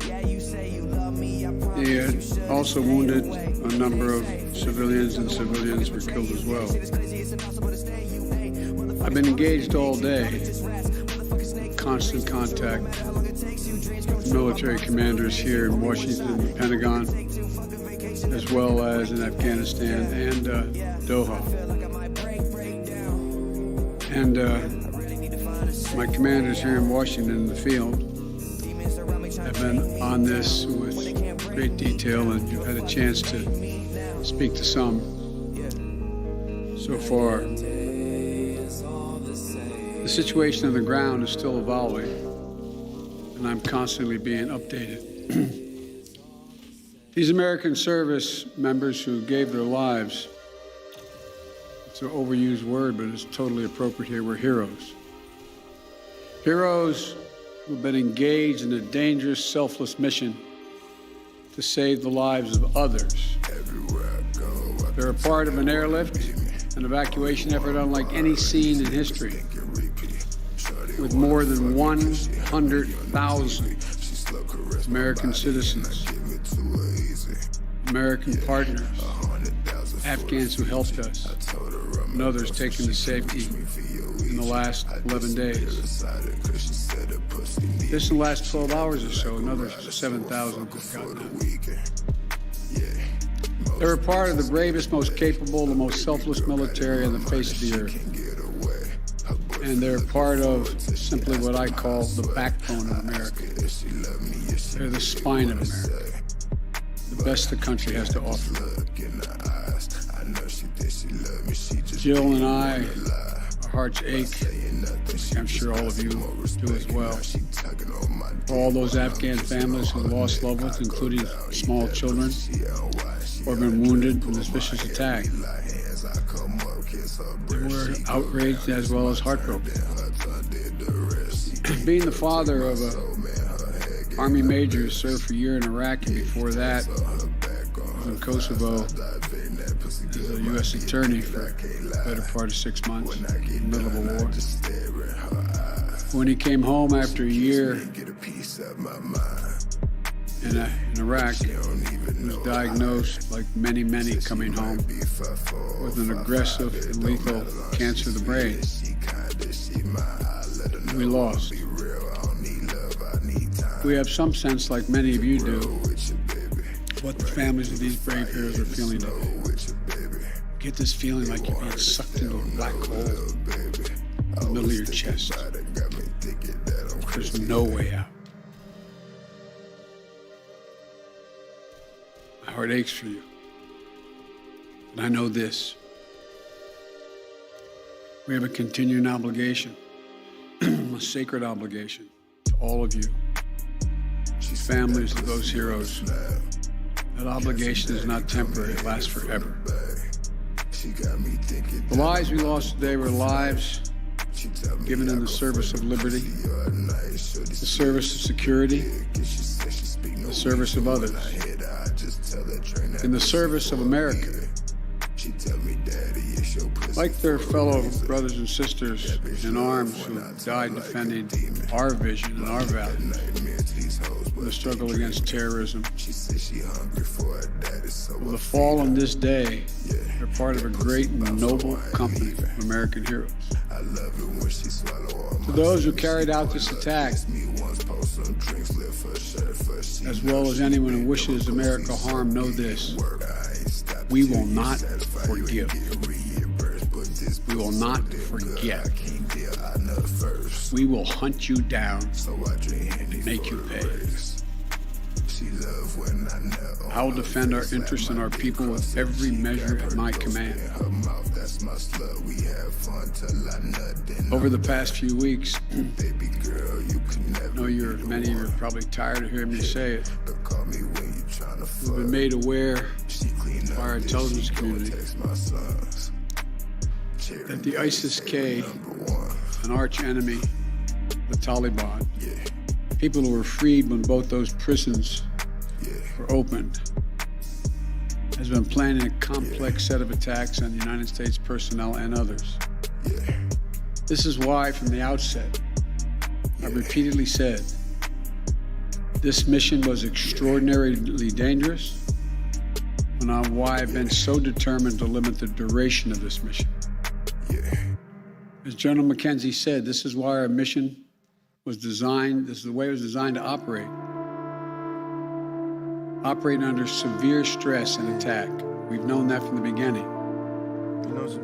As I've been in constant contact with our senior military leaders, and I mean constant, around the clock, and our commanders on the ground and throughout the day, they made it clear that we can and we must complete this mission, and we will. And that's what I've ordered them to do. We will not be deterred by terrorists. We will not let them stop our mission. We will continue the evacuation. I've also ordered my commanders to develop operational plans to strike ISIS-K assets, leadership, and facilities. We will respond with force and precision at our time, the place we choose, and the moment of our choosing. Here's what you need to know. These ISIS terrorists will not win. We will rescue the Americans. We will get our Afghan allies. Our mission will go on. America will not be intimidated. And I have the utmost confidence in our brave service members who continue to execute this mission with courage and honor to save lives and get Americans, our partners, our Afghan allies out of Afghanistan. Every day when I talk to our commanders, I ask them what they need. What more do they need, if anything, to get the job done? As they will tell you, I granted every request. I reiterated to them today on 3 occasions that they should take the maximum steps necessary to protect our forces on the ground in Kabul. And I also want to thank the Secretary of Defense, and the military leadership of the Pentagon, and all the commanders in the field. There has been complete unanimity from every commander on the objectives of this mission and the best way to achieve those objectives. Those who have served through the ages have drawn inspiration from the book of Isaiah, when the Lord says, "Whom shall I send? Who shall go for us?" The American military has been answering for a long time. "Here I am, Lord, send me. Here I am, send me." Each one of these women and men of our armed forces are the heirs of that tradition of sacrifice, of volunteering to go in harm's way, to risk everything, not for glory, not for profit, but to defend what we love and the people we love. I ask that you join me now, a moment of silence for all those in uniform and out, military and civilian, given the last full measure of devotion.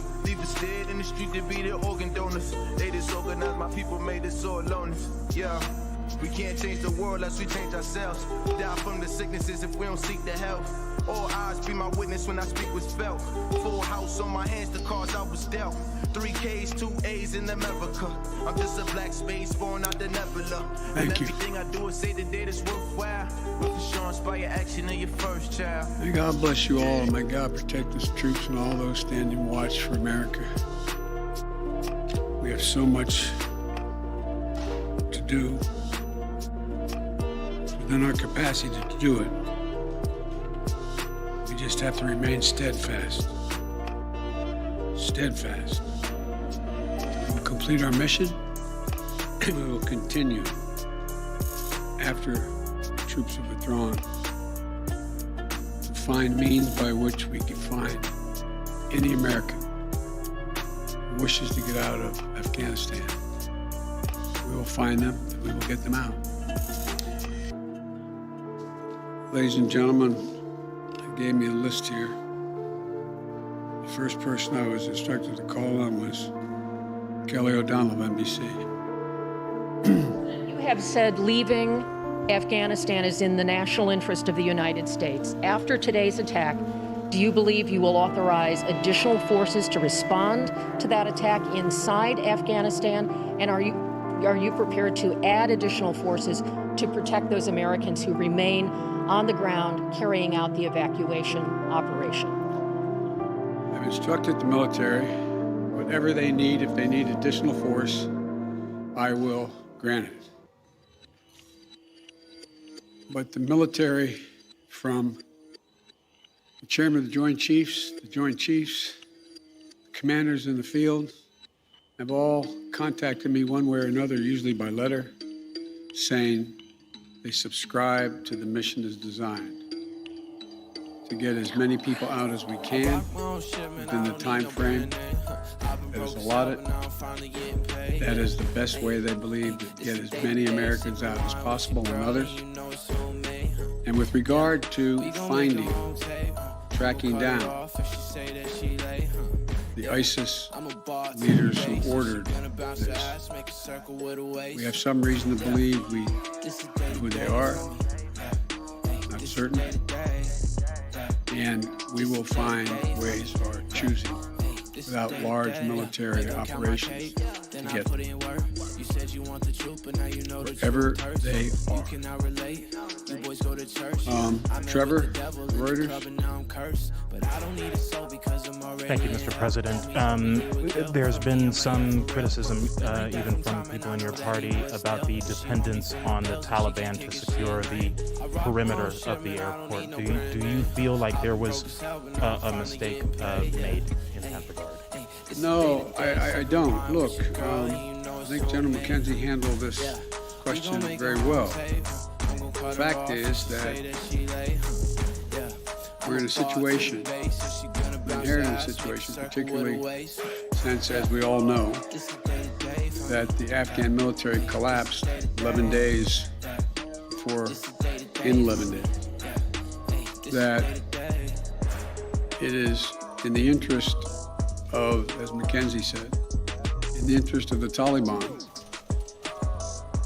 that, in fact, ISIS-K does not metastasize beyond what it is, number one.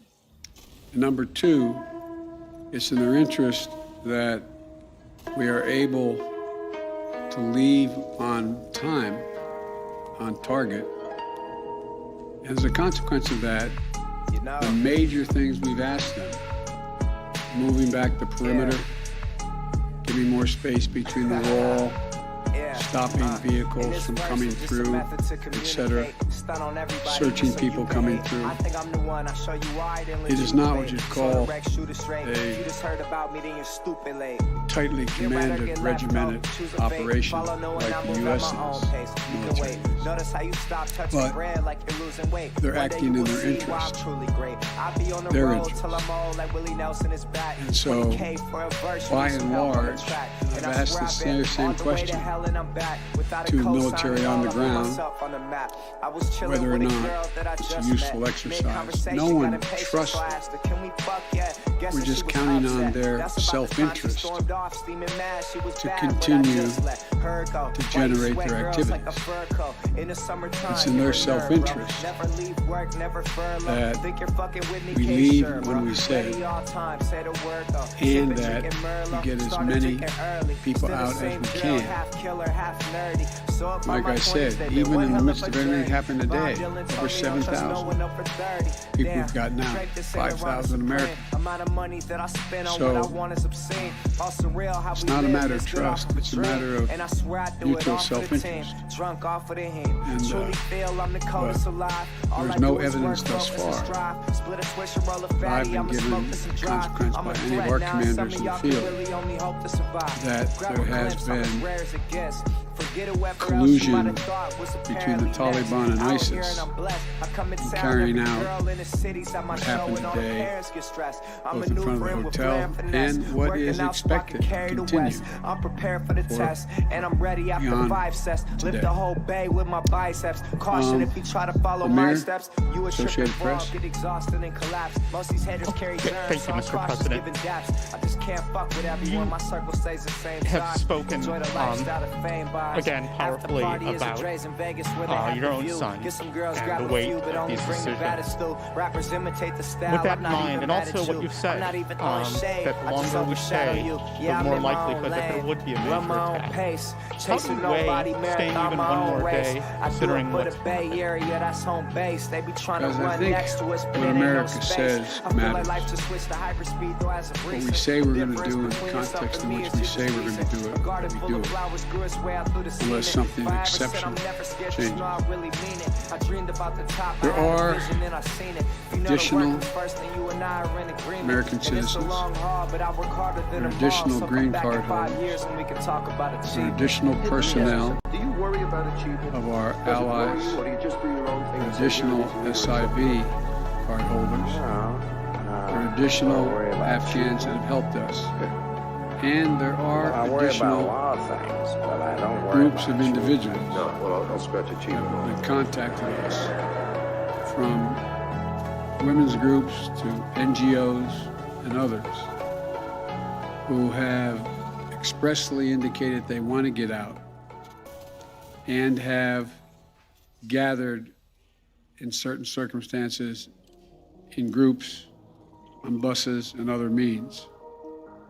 That still presents the opportunity for in the next several days between now and the 31st to be able to get them out. And our military, and I believe, to the extent that we can do that, knowing the threat, knowing that we may very well have another attack, the military has concluded that's what we should do. I think they're right. I think they're correct. And after that, we're going to be in a circumstance where will be, I believe, numerous opportunities to continue to provide access for additional persons to get out of Afghanistan, either through means that we provide and or provided through cooperation with the Taliban. They're not good guys, the Taliban. I'm not suggesting that at all. But they have keen interest. As many of you have been reporting, they very much would like to figure out how to keep the airport open. They don't have the capacity to do it. They very much are trying to figure out whether or not they can maintain what is a portion of an economy that has become not robust, but fundamentally different than it had been.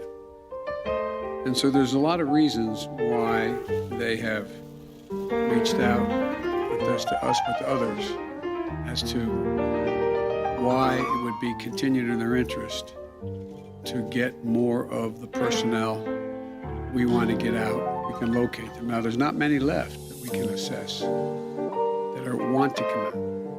There's some Americans we've identified, we've contacted the vast majority of them, not all of them, who don't want to leave because they have they're dual nationals, they have extended families, etc. And there's others who are looking for the time. So that's why we continue. We'll take a few more questions. And to you, sir. I wanted to ask you, you say that what America says matters. What do you say to the Afghans who helped troops who may not be able to get out by August 31st? What do you say to those who try to get you out? It matters.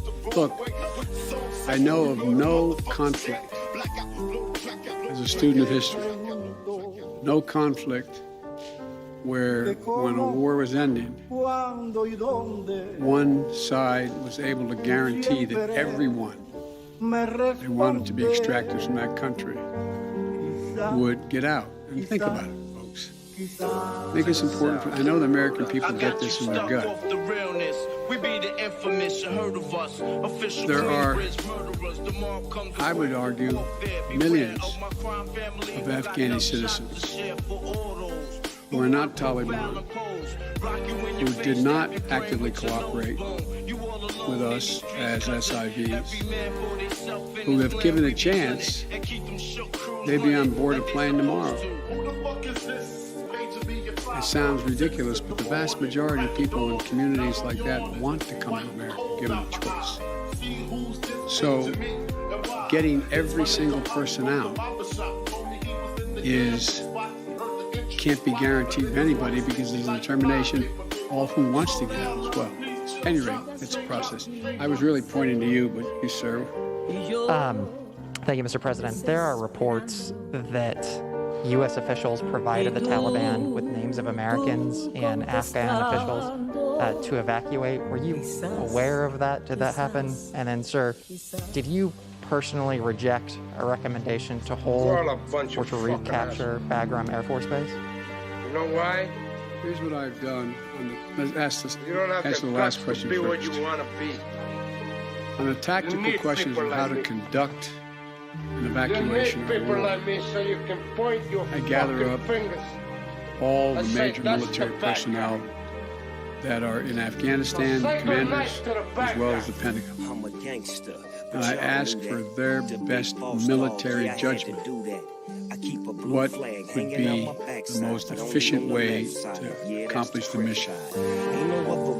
They concluded, the military, that Bagram was not much value added. It was much wiser to focus on Kabul.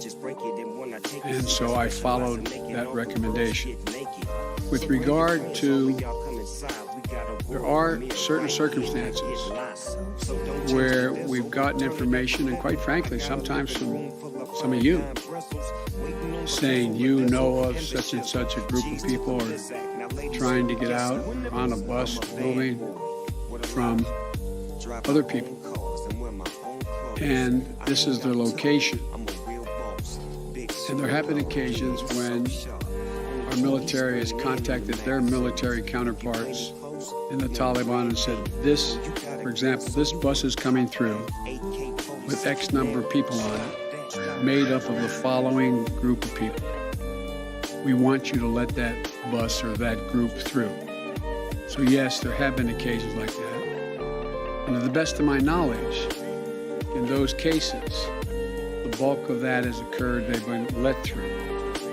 But I can't tell you with any certitude that there's actually been a list of names. I know there may have been, but I know of no circumstance. It doesn't mean it didn't exist.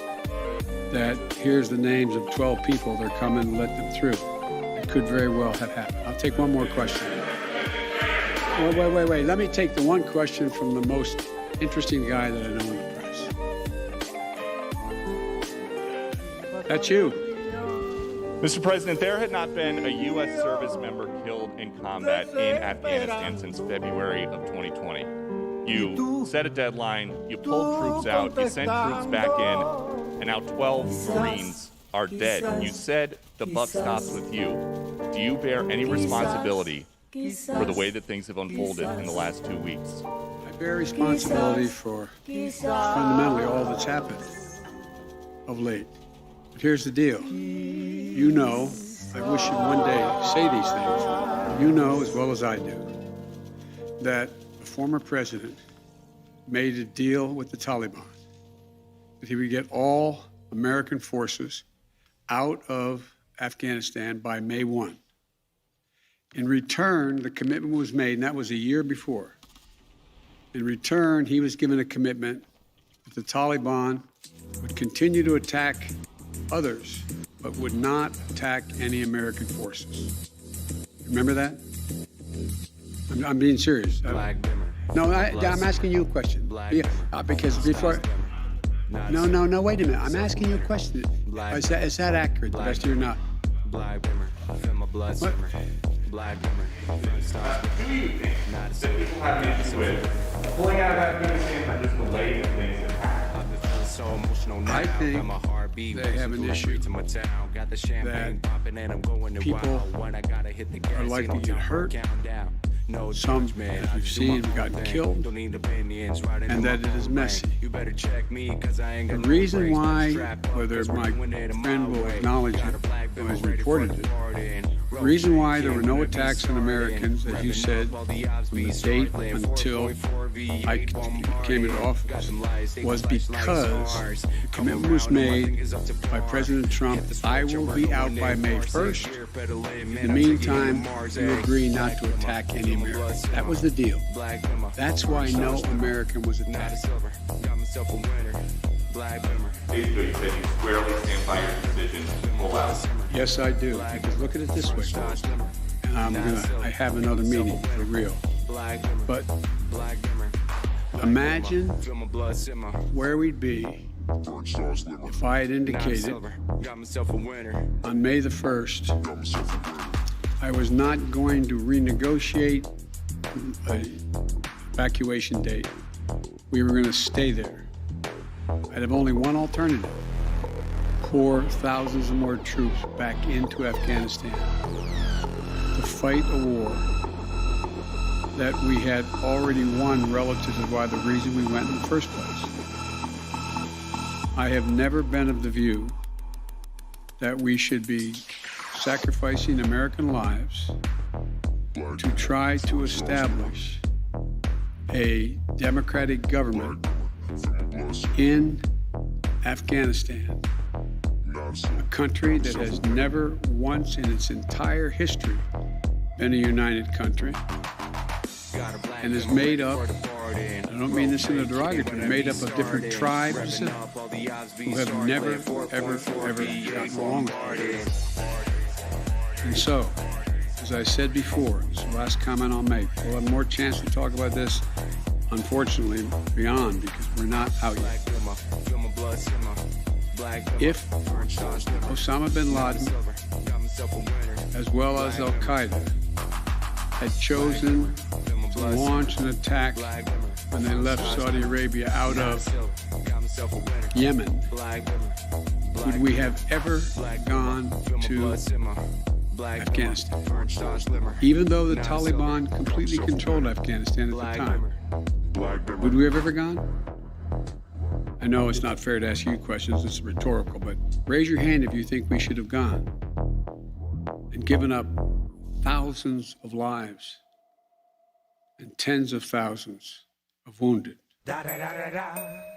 Our interest in going was to prevent Al-Qaeda from re-emerging, first to get bin Laden, wipe out Al-Qaeda in Afghanistan, prevent that from happening again. As I've said 100 times, terrorism is metastasized around the world. We have greater threats coming out of other countries, a heck of a lot closer to the United States. We don't have military encampments there. We don't keep people there. We have over the horizon capability to keep people there. Ladies and gentlemen, it was time to end a 20-year war. Thank you so much.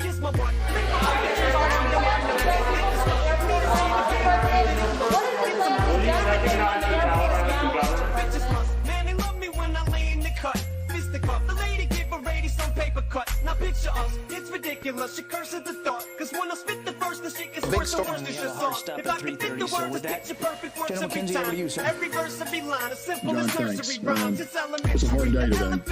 As you know, 2 suicide bombers assessed to have been ISIS fighters detonated in the vicinity of the Abbey Gate at Hamad Karzai International Airport and in the vicinity of the Baron Hotel, which is immediately adjacent. The attack on the Abbey Gate was followed by a number of ISIS gunmen who opened fire on civilians and military forces. At this time, we know that 12 U.S. service service members have been killed in the attack, and 15 more service members have been injured. A number of Afghan civilians were also killed and injured in the attack. We are treating some of them aboard xZuika. Many other Afghan civilians have been taken out to hospitals in town. We're still working to calculate the total losses. We just don't know what that is right now. Their loss weighs heavily on us all, and I'll talk a little bit more about that as we go through my prepared remarks. We continue to focus on the protection of our forces and the evacuees as the evacuation continues. Let me be clear, while we're saddened by the loss of life, both U.S. and Afghan, we're continuing to execute the mission. Our mission is to evacuate U.S. citizens, third country nationals, special immigrant visa holders, U.S. Embassy staff, and Afghans at risk. Despite this attack, we are continuing the mission. The evacuation at best speed, and as of today, we have approximately 5,000 evacuees on the ramp at xZuika awaiting airlift. Since August the 14th, we've evacuated more than 104,000 civilians from xZuika.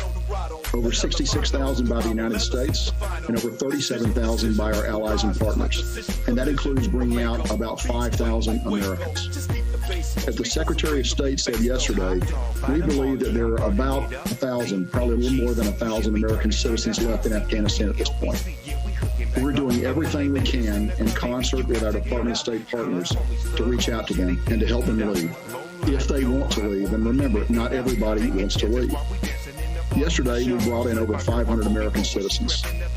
It would be difficult to overestimate the number of unusual challenges and competing demands that our forces on the ground have faced. The threat to our forces.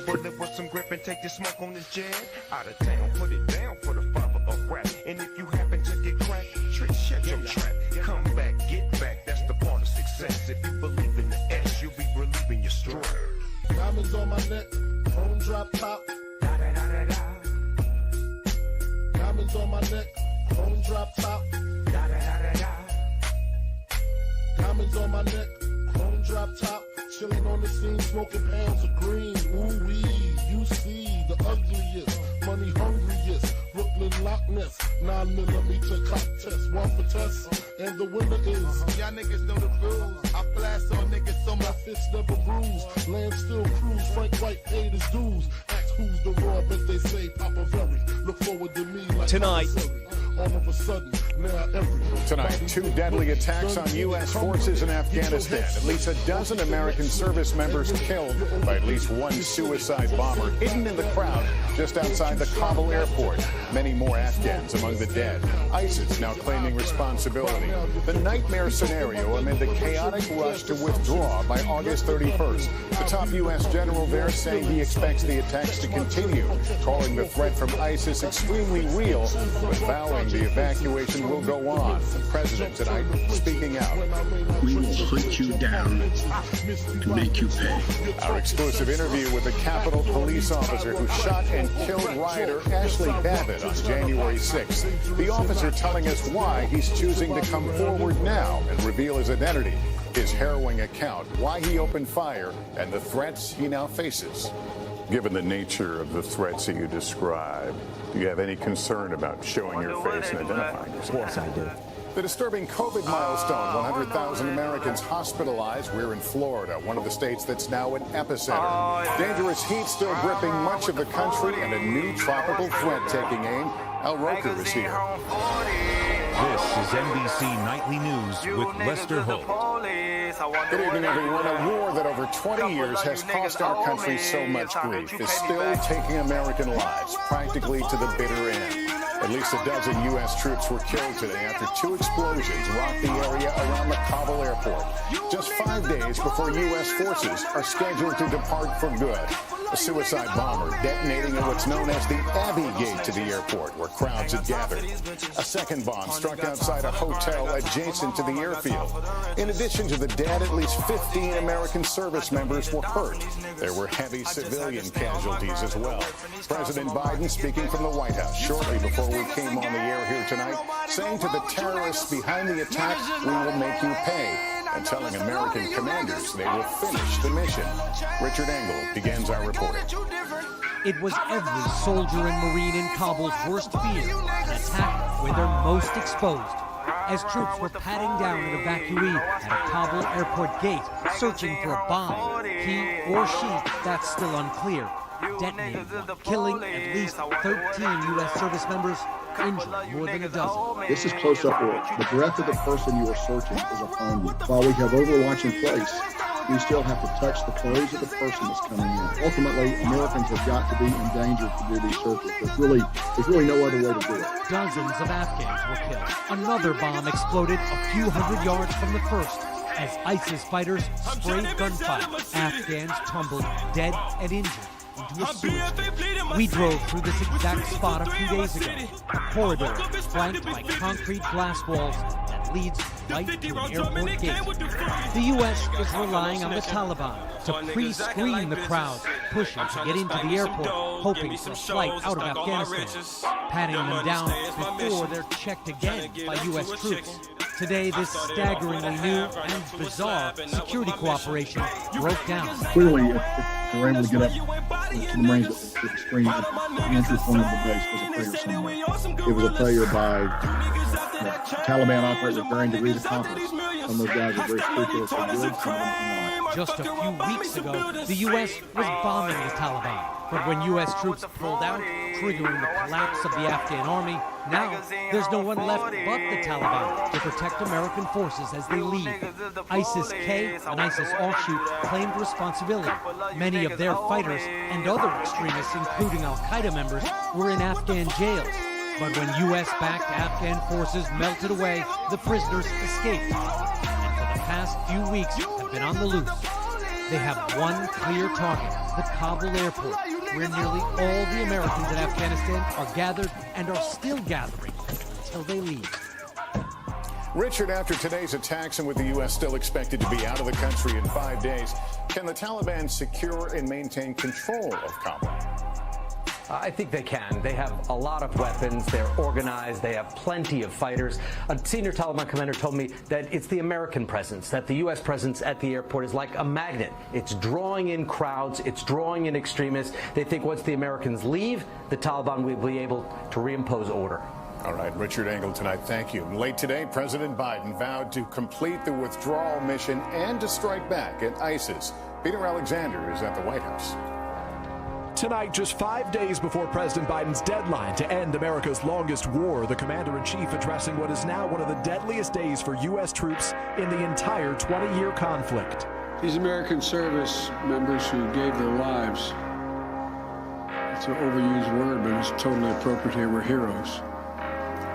Heroes who've been engaged in a dangerous, selfless mission to save the lives of others. The president tonight blaming the carnage on the terror group ISIS-K that he's been warning about for days. We've been made aware by our intelligence community that the ISIS-K, an arch enemy, the Taliban, has been planning a complex set of attacks on United States personnel and others. And saying this about whether he'll stick with his August 31st timeline to get all American forces out. We will not be deterred by terrorists. We will not let them stop our mission. We will continue the evacuation. It's a nightmare scenario for the president, whose handling of the U.S. exit has faced withering criticism. And tonight, there are bipartisan demands for change, including the U.S.'s reliance on the Taliban for security at the airport. Top Democrat Senator Bob Menendez saying we can't trust the Taliban with American security. And Republicans are blasting the president for sticking with a strategy they say has failed. I think pretending like this could be a success, like this plan could be salvaged, but that's impossible at this point. Tonight, the president making this vow. Those who carried out this attack,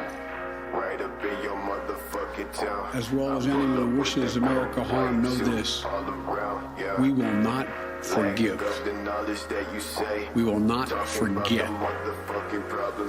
We will hunt you down and make you pay. So, Peter, was the president hinting at or explicitly saying there will be a retaliatory strike against ISIS? Yeah, Lester, President Biden said U.S. intelligence may have already identified those who organized today's attack and that he has asked the Pentagon for strike options. Still tonight, he warns ISIS-K could try to disrupt the evacuations there in Afghanistan again.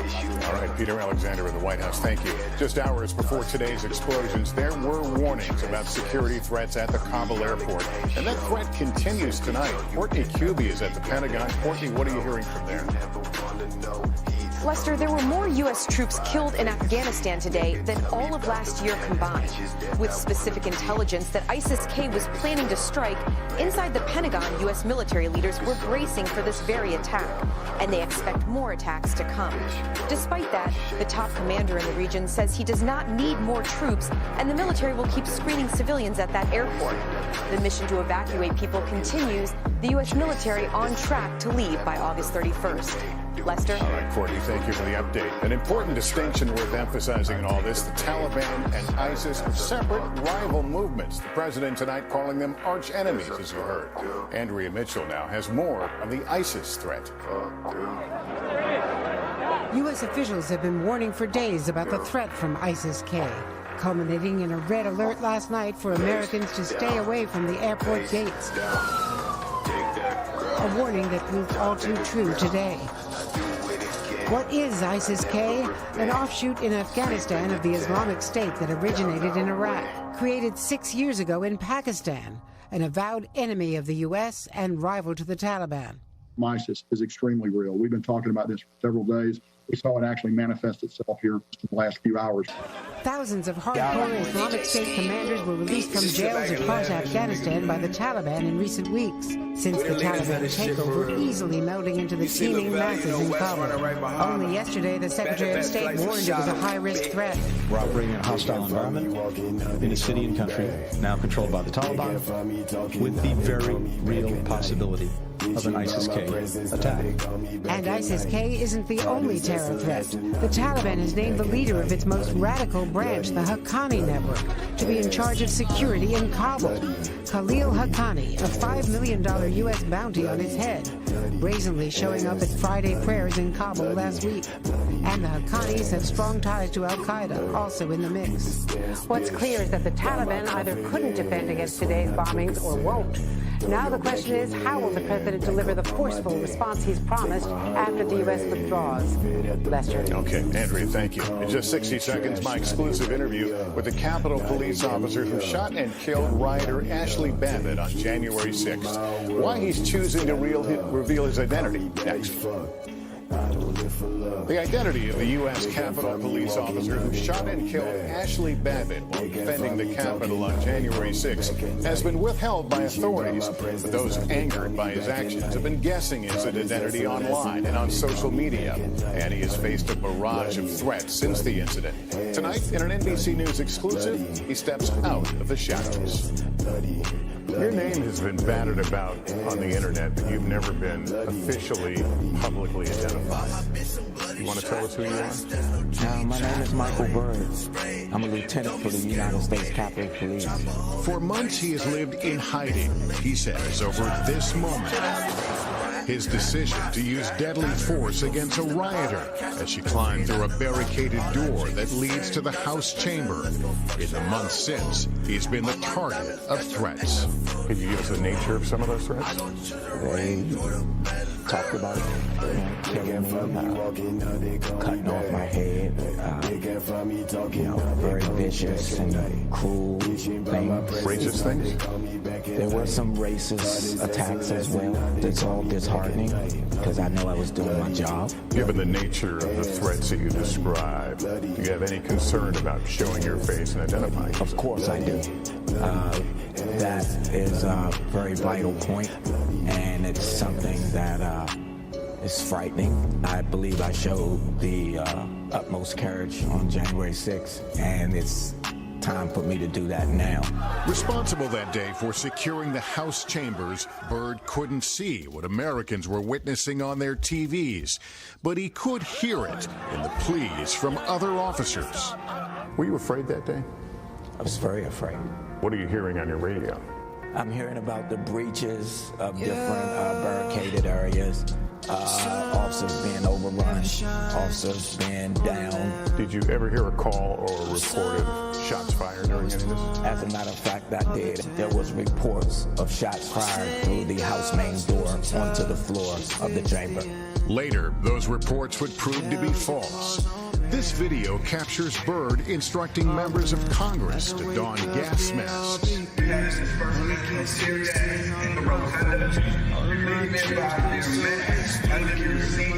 He says officers barricaded the door, what he considered the last line of defense. I've been yelling and screaming as loud as I was, please stop, get back, stop.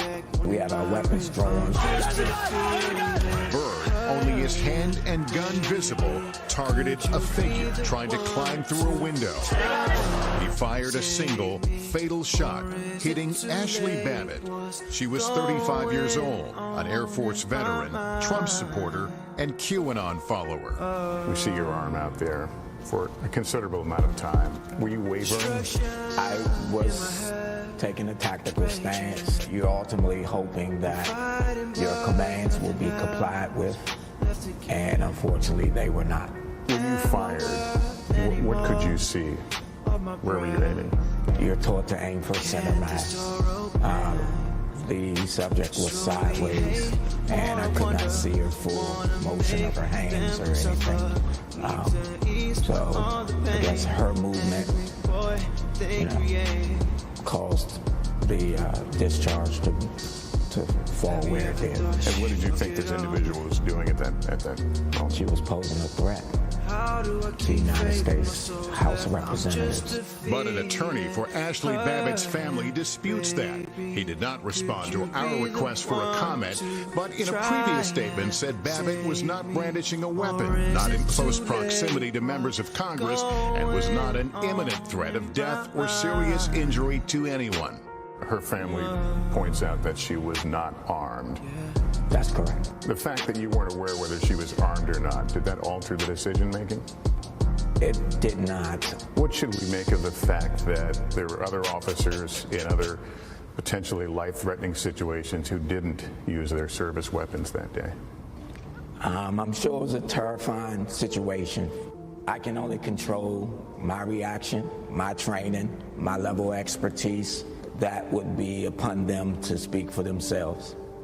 Former President Trump has talked about you and this incident. He says she was murdered. What does it feel like to hear that from a former president? Well, it's disheartening. If he was in the room or anywhere and I'm responsible for him, I was prepared to do the same thing for him and his family. Would you have his back today if you were so assigned? I sure would, because it's my job. As I said, your name has been on the internet for some time in an unofficial way. A lot of rumors, a lot of accusations, one of which is that you had some sort of political motive. You were a political operative. I do my job for at the same time, it's because of me. Girl, I see. A few years ago, you were investigated for leaving your service weapon in a bathroom. And that's been brought up by those who are questioning your competency. What responded? Picture perfect like I made a fucking game, nigga. Wish I saw you show affection, but I'm blind now. I was fucking with a different kind. Call me crazy. Multiple investigations have now upheld Byrd's actions on January 6th. Capitol Police in their press release after exonerating you said your actions potentially saved members of staff from serious injury and possible death. What was it like to hear those words, to see those words? Those words meant a lot, because that's exactly what I did on that day. That was my mission. That was what I prepared for. And it's rewarding and refreshing to hear that Lieutenant Byrd says he still loves his job and looks forward to returning to it. We're back in a moment with Florida ICUs at a breaking point. Hospitalizations for COVID have topped 100,000 for the first time since January. 17,000 patients are hospitalized in Florida alone, and resources there are at a breaking point. Kerry Sanders has more. In Florida, the new hotbed of the pandemic, ambulance services overwhelmed by emergency calls. We have multiple COVID patients that want transportation. Nationwide, more than 100,000 COVID patients in hospital ICUs. The crisis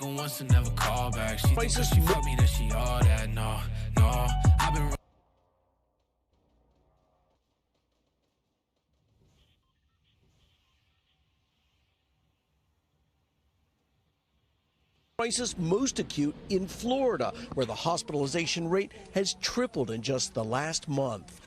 At Tampa General, the COVID ward today at 90% capacity, 3 times what they've had at the highest point last year. It's really it's like nothing I've ever seen. Florida hospitals now reporting 90% of those admitted were unvaccinated.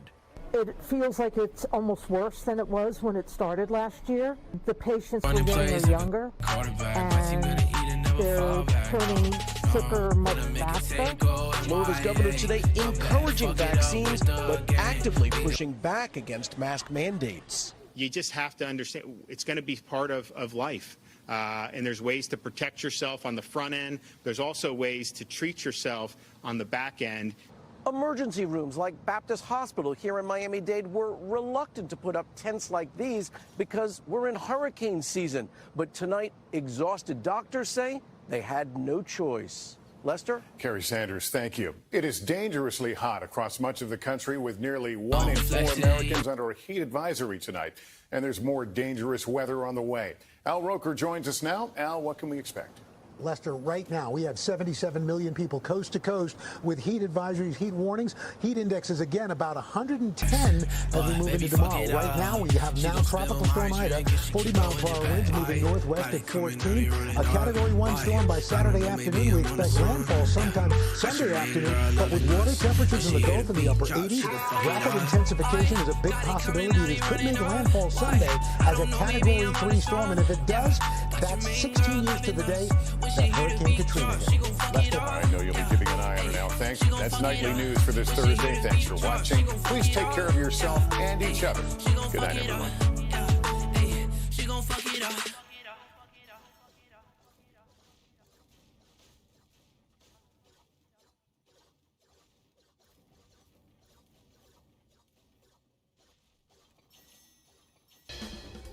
Hi, everyone. I'm Simone Boyce, in for Allison Morris. You're watching NBC News Now. Here's what's happening.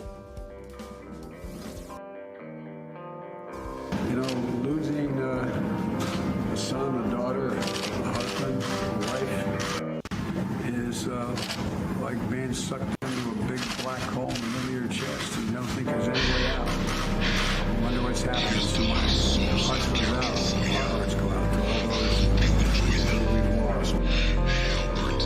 13 U.S. service members killed, more than 100 civilians dead. President Biden vowing to retaliate against the people behind the terror attack in Kabul as evacuations resume. What he's saying about the mission to get Americans and our allies out. I've had no clue a hurricane is even coming. So I guess got to prepare a little bit, but it's nothing that we haven't gone through before. A significant threat heading towards Louisiana. Hurricane Ida expected to slam into the Gulf Coast on the anniversary of Hurricane Katrina. We're tracking the storm's path. And public health experts sounding the alarm. Vital COVID data disappearing in several states, even as the Delta variant surges. Where it's happening.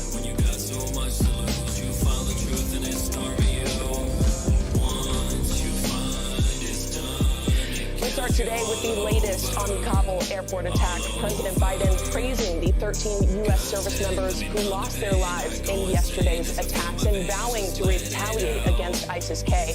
NBC News White House correspondent Mike Memoli joins me now. Mike, earlier the president was in the Situation Room meeting with his national security team, commanders, as well as diplomats in the field. What is the White House saying about efforts to mitigate the active threat from ISIS that remains in these crucial final days? Well, Simone, the White House has been warning really throughout this entire crisis with the fall of Kabul about the possibility of an ISIS attack. Sadly, we saw yesterday that realized with the loss of 13 American members of the armed services and dozens of other civilians as well. But today, those warnings got even more specific. It wasn't just that there's a possibility of an ISIS attack. Officials were saying that they expected one. Now, thankfully, it is after midnight in Kabul, and the day went by without such an attack. But this is obviously something that officials are very closely monitoring as we're in these final hours, really, of evacuation efforts at the Kabul airport. What officials were also specifying today, as you can hear another summer rainstorm descending upon us here at the White House, that the information flow, which has been pretty steady from the White House, from the Pentagon, is going to get a little bit tighter now. As we get into these final hours, it becomes a much more sensitive operation. They know, as we've seen tragically, what a target the airport is. And so the Pentagon press secretary today warning about those threats, leading to them being less forthcoming with information. Now, the president talked about what was proceeding here for the next few days earlier this morning at the White House. Let's take a listen to his latest comments on this. The mission there being performed My gang runners gang to my body, has come with a significant loss of American personnel. But it's a worthy mission because they continue to evacuate folks out of that region, out of the airport. They've evacuated more than 12,000 additional people out of the airport in the last 24 hours. Now, Simone, the White House says that we expect the president to remain at the White House all weekend. Typically, the president has been leaving town, going back home to Delaware or to Camp David, but he will remain here in Washington, not just monitoring the continued efforts to evacuate Americans and others in Afghanistan, but of course that hurricane that's bearing down on the Louisiana coast, potentially making landfall on Sunday. Yeah, hard to imagine leaving Washington with everything that's on his plate right now. Mike, I want to pivot to the latest on evacuations. How does yesterday's attack change the pace at which this administration will move to evacuate Americans and Afghan allies by this deadline that's approaching on Tuesday? It really is remarkable, Simone, that we have continued to see flights taking off from the airport there. Some more than 12,000 individuals were evacuated, again, just in the most recent period that the White House provided information for. And significantly this afternoon, from both the White House and from the State Department, information about specifically the number of Americans that have been evacuated. Some 5,100 now have made their way from Kabul. An additional 300, they say, have been in touch and potentially are on their way out as we speak. Now, that is out of a total of 6,000 that Secretary of State Tony Blinken said was their best analysis of how many Americans were on the ground trying to get out. So when you add that to another significant number we got from the Pentagon just in the last hour or so, 6,578 of those SIV, special immigrant visa applicants, have now been processed at these third-party sites once they've left Kabul. That is obviously the priority population, Americans and these SIV applicants. When you consider that since August 14th, we've evacuated some more than 100,000 individuals from Kabul. Obviously, it's a significant, and despite the tragic loss of life, the State Department spokesperson Ned Price calling it largely successful operation, but still some work to be done in these final days. Mike, the soundbite of the day today from White House Press Secretary Jen Psaki, who said that the president doesn't want the ISIS-K terrorists who killed our service members to, quote, live on the earth anymore. It doesn't get any more clear about that. But can you tell us any more about how that retaliation would be carried out, especially in light of the fact that Biden's mission at this point is to eliminate our military presence there? Well, the president himself said yesterday he'd asked his commanders to provide him with some possible plans here. But you can't separate the likelihood at this stage of a retaliation against ISIS-K from these ongoing evacuation efforts. I think the president is going to be very careful moving forward with engaging in any operation that could further compromise the efforts that are underway at the Kabul airport. At the same time, you also want to make sure that you're putting pressure on ISIS to potentially deter mitigate any threat that remains in Kabul. So this is a very yet another incredibly difficult decision ahead of the president to launch an operation. And I've been reminded as I think back of what Vice President Biden was doing in the Situation Room when President Obama was faced with a decision with regard to Osama bin Laden. These are high risk, but also high reward operations, and you can be sure that President Biden is going to be wanting to triple, quadruple, quintuple check any potential plan or operation that's presented to him about a strike on ISIS in Afghanistan and what the consequences could potentially be. Mike, on top of everything that's unfolding in Afghanistan, President Biden also meeting with Israel's prime minister. It was supposed to happen Thursday, but their bilateral meeting was postponed, of course, due to the Kabul attack. What was the goal of today's talks? Well, it's so interesting. In advance, prior to yesterday's tragic loss of life, the White House had been saying that this meeting was sort of an example of why the U.S. needed to be withdrawing from Afghanistan. It was so that the U.S. could redouble its efforts to focus on the threat of terrorism more generally, but also to do everything it can, as it often does, for our strongest ally in the Middle East, which is Israel. Now, another fascinating dynamic really to this meeting today is in President Biden and in Prime Minister Bennett, you couldn't have more different views in terms of the approach to Iran's nuclear threat. Obviously, President Biden, part of the Obama administration, which pursued that nuclear deal, and Prime Minister Bennett, who has been also the defense minister in Israel, has been really a staunch critic of that. That is obviously one of the biggest differences here, but what these two men have in common, they don't want to see Bibi Netanyahu become prime minister again. We talk often about the very narrow numbers that Biden has in Democrats in the Congress. Well, Bennett's coalition government is as careful and fragile as any, and so they are working to project unanimity here and a strong alliance for their own domestic political reasons as well. Mike Memoli from a stormy Washington, D.C. Thanks so much, Mike. Thanks so much. ISIS-K is claiming responsibility for the Kabul airport attack. The Pentagon says the group is a serious terror threat. So who are they? And how do they fit into the larger landscape of resistance groups scattered throughout Afghanistan? NBC News Chief Foreign Affairs Correspondent Andrew Mitchell gives us a closer look. With just 4 days until President Biden's deadline for withdrawing from Afghanistan, a growing threat to the evacuation of the remaining Americans and Afghan allies, the terror group known as ISIS-K. I repeatedly said this mission was extraordinarily dangerous, and why I've been so determined to limit the duration of this mission. The group, formed 6 years ago in Pakistan, has now taken root in Afghanistan, gaining even more force when the Taliban, during their march toward Kabul, released thousands of terrorists from the country's prisons, including ISIS-K fighters. Now the group is challenging the Taliban for control. ISIS-K is currently the group which has the greatest strength and typically for the West of the United States. The only good side of that is they also have antipathy for the Taliban, and the Taliban have no love for them either. The Central Commander warns ISIS-K could launch more attacks at any moment. I'm breathing fire from a distance. Look at my persistence, firing on all pistons. You don't want to fuck with me, I'm sick as with this pen, boy. Meticulous and you just too ridiculously enjoy.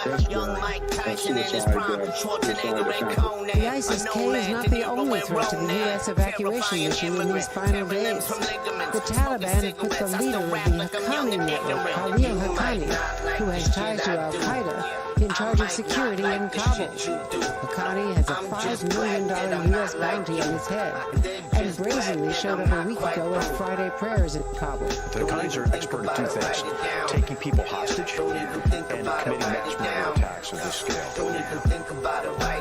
For more on the situation in Afghanistan, let's bring in NBC News Pentagon correspondent Courtney Cubey.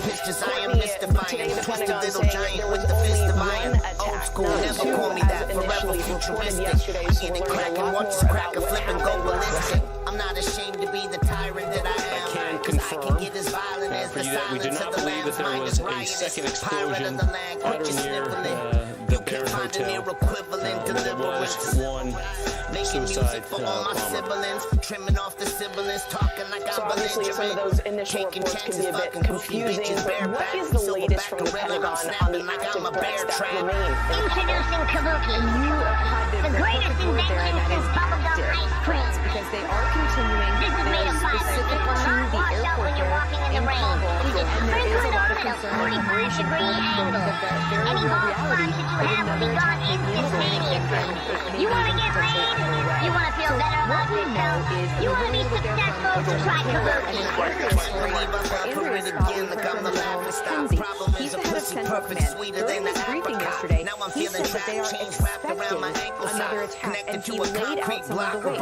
One was a potential suicide attack, like we saw the horrible attack at Abbey Gate yesterday. The other possibility, the vehicle-borne explosive that he also mentioned there, and that is a concern that ISIS militants could hack a vehicle with explosives and then drive it onto the airport and detonate. A third one is an attack from a rocket.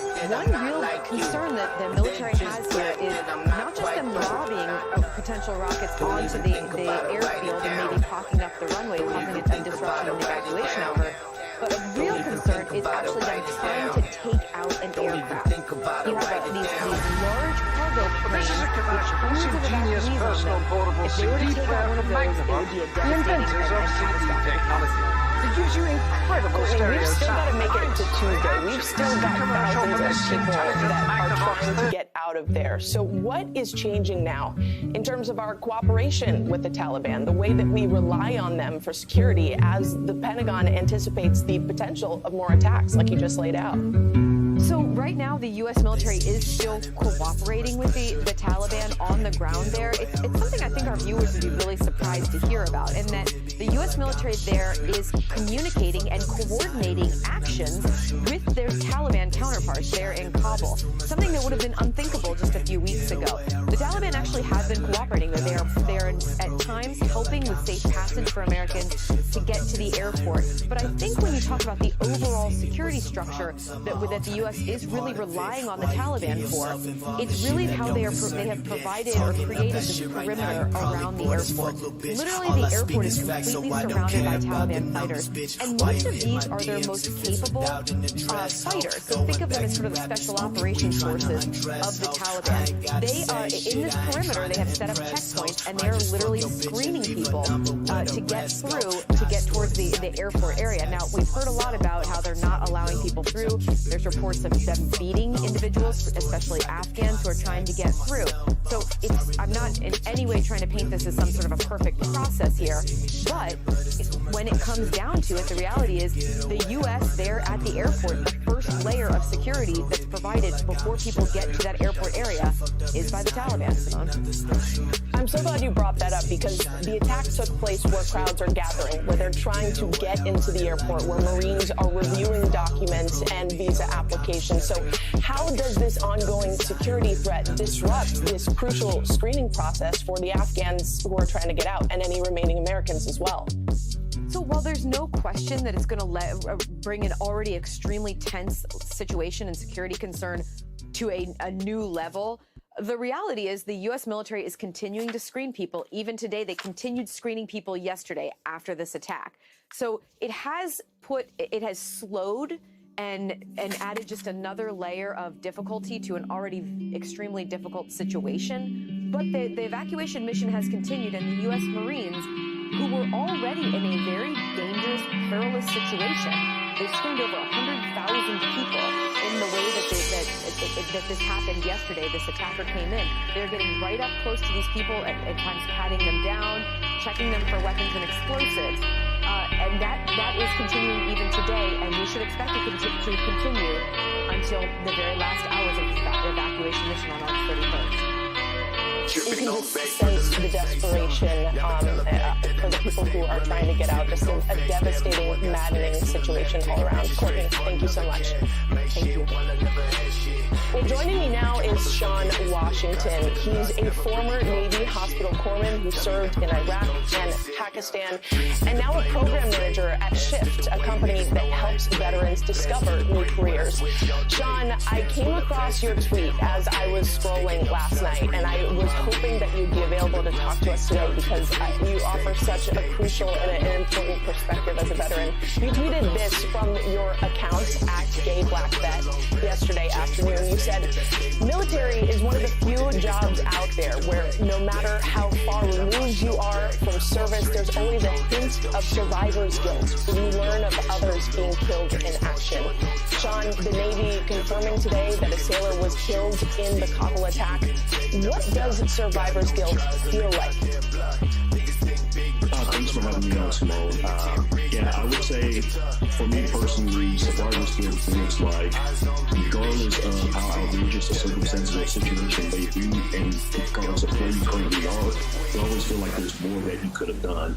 I think that for the most part, any service member who's ever been deployed to Iraq or Afghanistan or any sort of combat theater always looks back at their service and their time in theater, wondering, is there anything that they could have done better, or is there anything they could have done differently that would have changed the outcome of certain situations that may have cost the lives of fellow shipmates or fellow service members. So it's carrying around this sort of immense responsibility, always wondering what if, and that just stays in the back of your mind. And hearing about the attack yesterday, and especially hearing how a corpsman was one of the casualties, I myself being a corpsman and knowing less than 15 corpsmen have been killed in Afghanistan over the last 2 years before that really weighed heavily on me. And I would imagine in times like these, this is when the veteran community really comes through, because you want to talk to people who have walked in your shoes, who know what you're feeling. What have your conversations been like over the last 24 hours with other veterans? Oh, God, the conversations over the last 24 hours have been just people questioning their entire service, wondering if it was all for nothing, wondering if there was anything that they could have done differently. Like, I got out in 2011, right when I transferred over to another duty station, as an example. During my final 2 years in the military, I left 2nd Lab Battalion, who I deployed with two times to Iraq. I went to what they call a short duty station called Wounded Warrior Regiment. Later on, my former command deployed to Afghanistan. It was an extremely brutal deployment for them. And in the back of my mind, I was just like, man, I just should have stayed at that duty station. I should have been on the ground with them. Maybe things I could have done could have changed the trajectory of how that deployment went. And for the most part, these are the exact same conversations I'm hearing from other veterans and other service members who have been in the military, been in theaters of war, and have served alongside people who are here today and continue to see people serving in harm's way today. I think that there's this feeling when you're in the military, this is another topic that's come up quite consistently. When you're in the military, you live and breathe Afghanistan, Iraq, the war and terror. This is something that's been going on for 20 years. So once you leave the military, you kind of realize that while it seems like you were standing still, the rest of the world has essentially moved on, and these folks have sort of stepped out of the collective consciousness of the country. So in the back of your mind, you almost feel like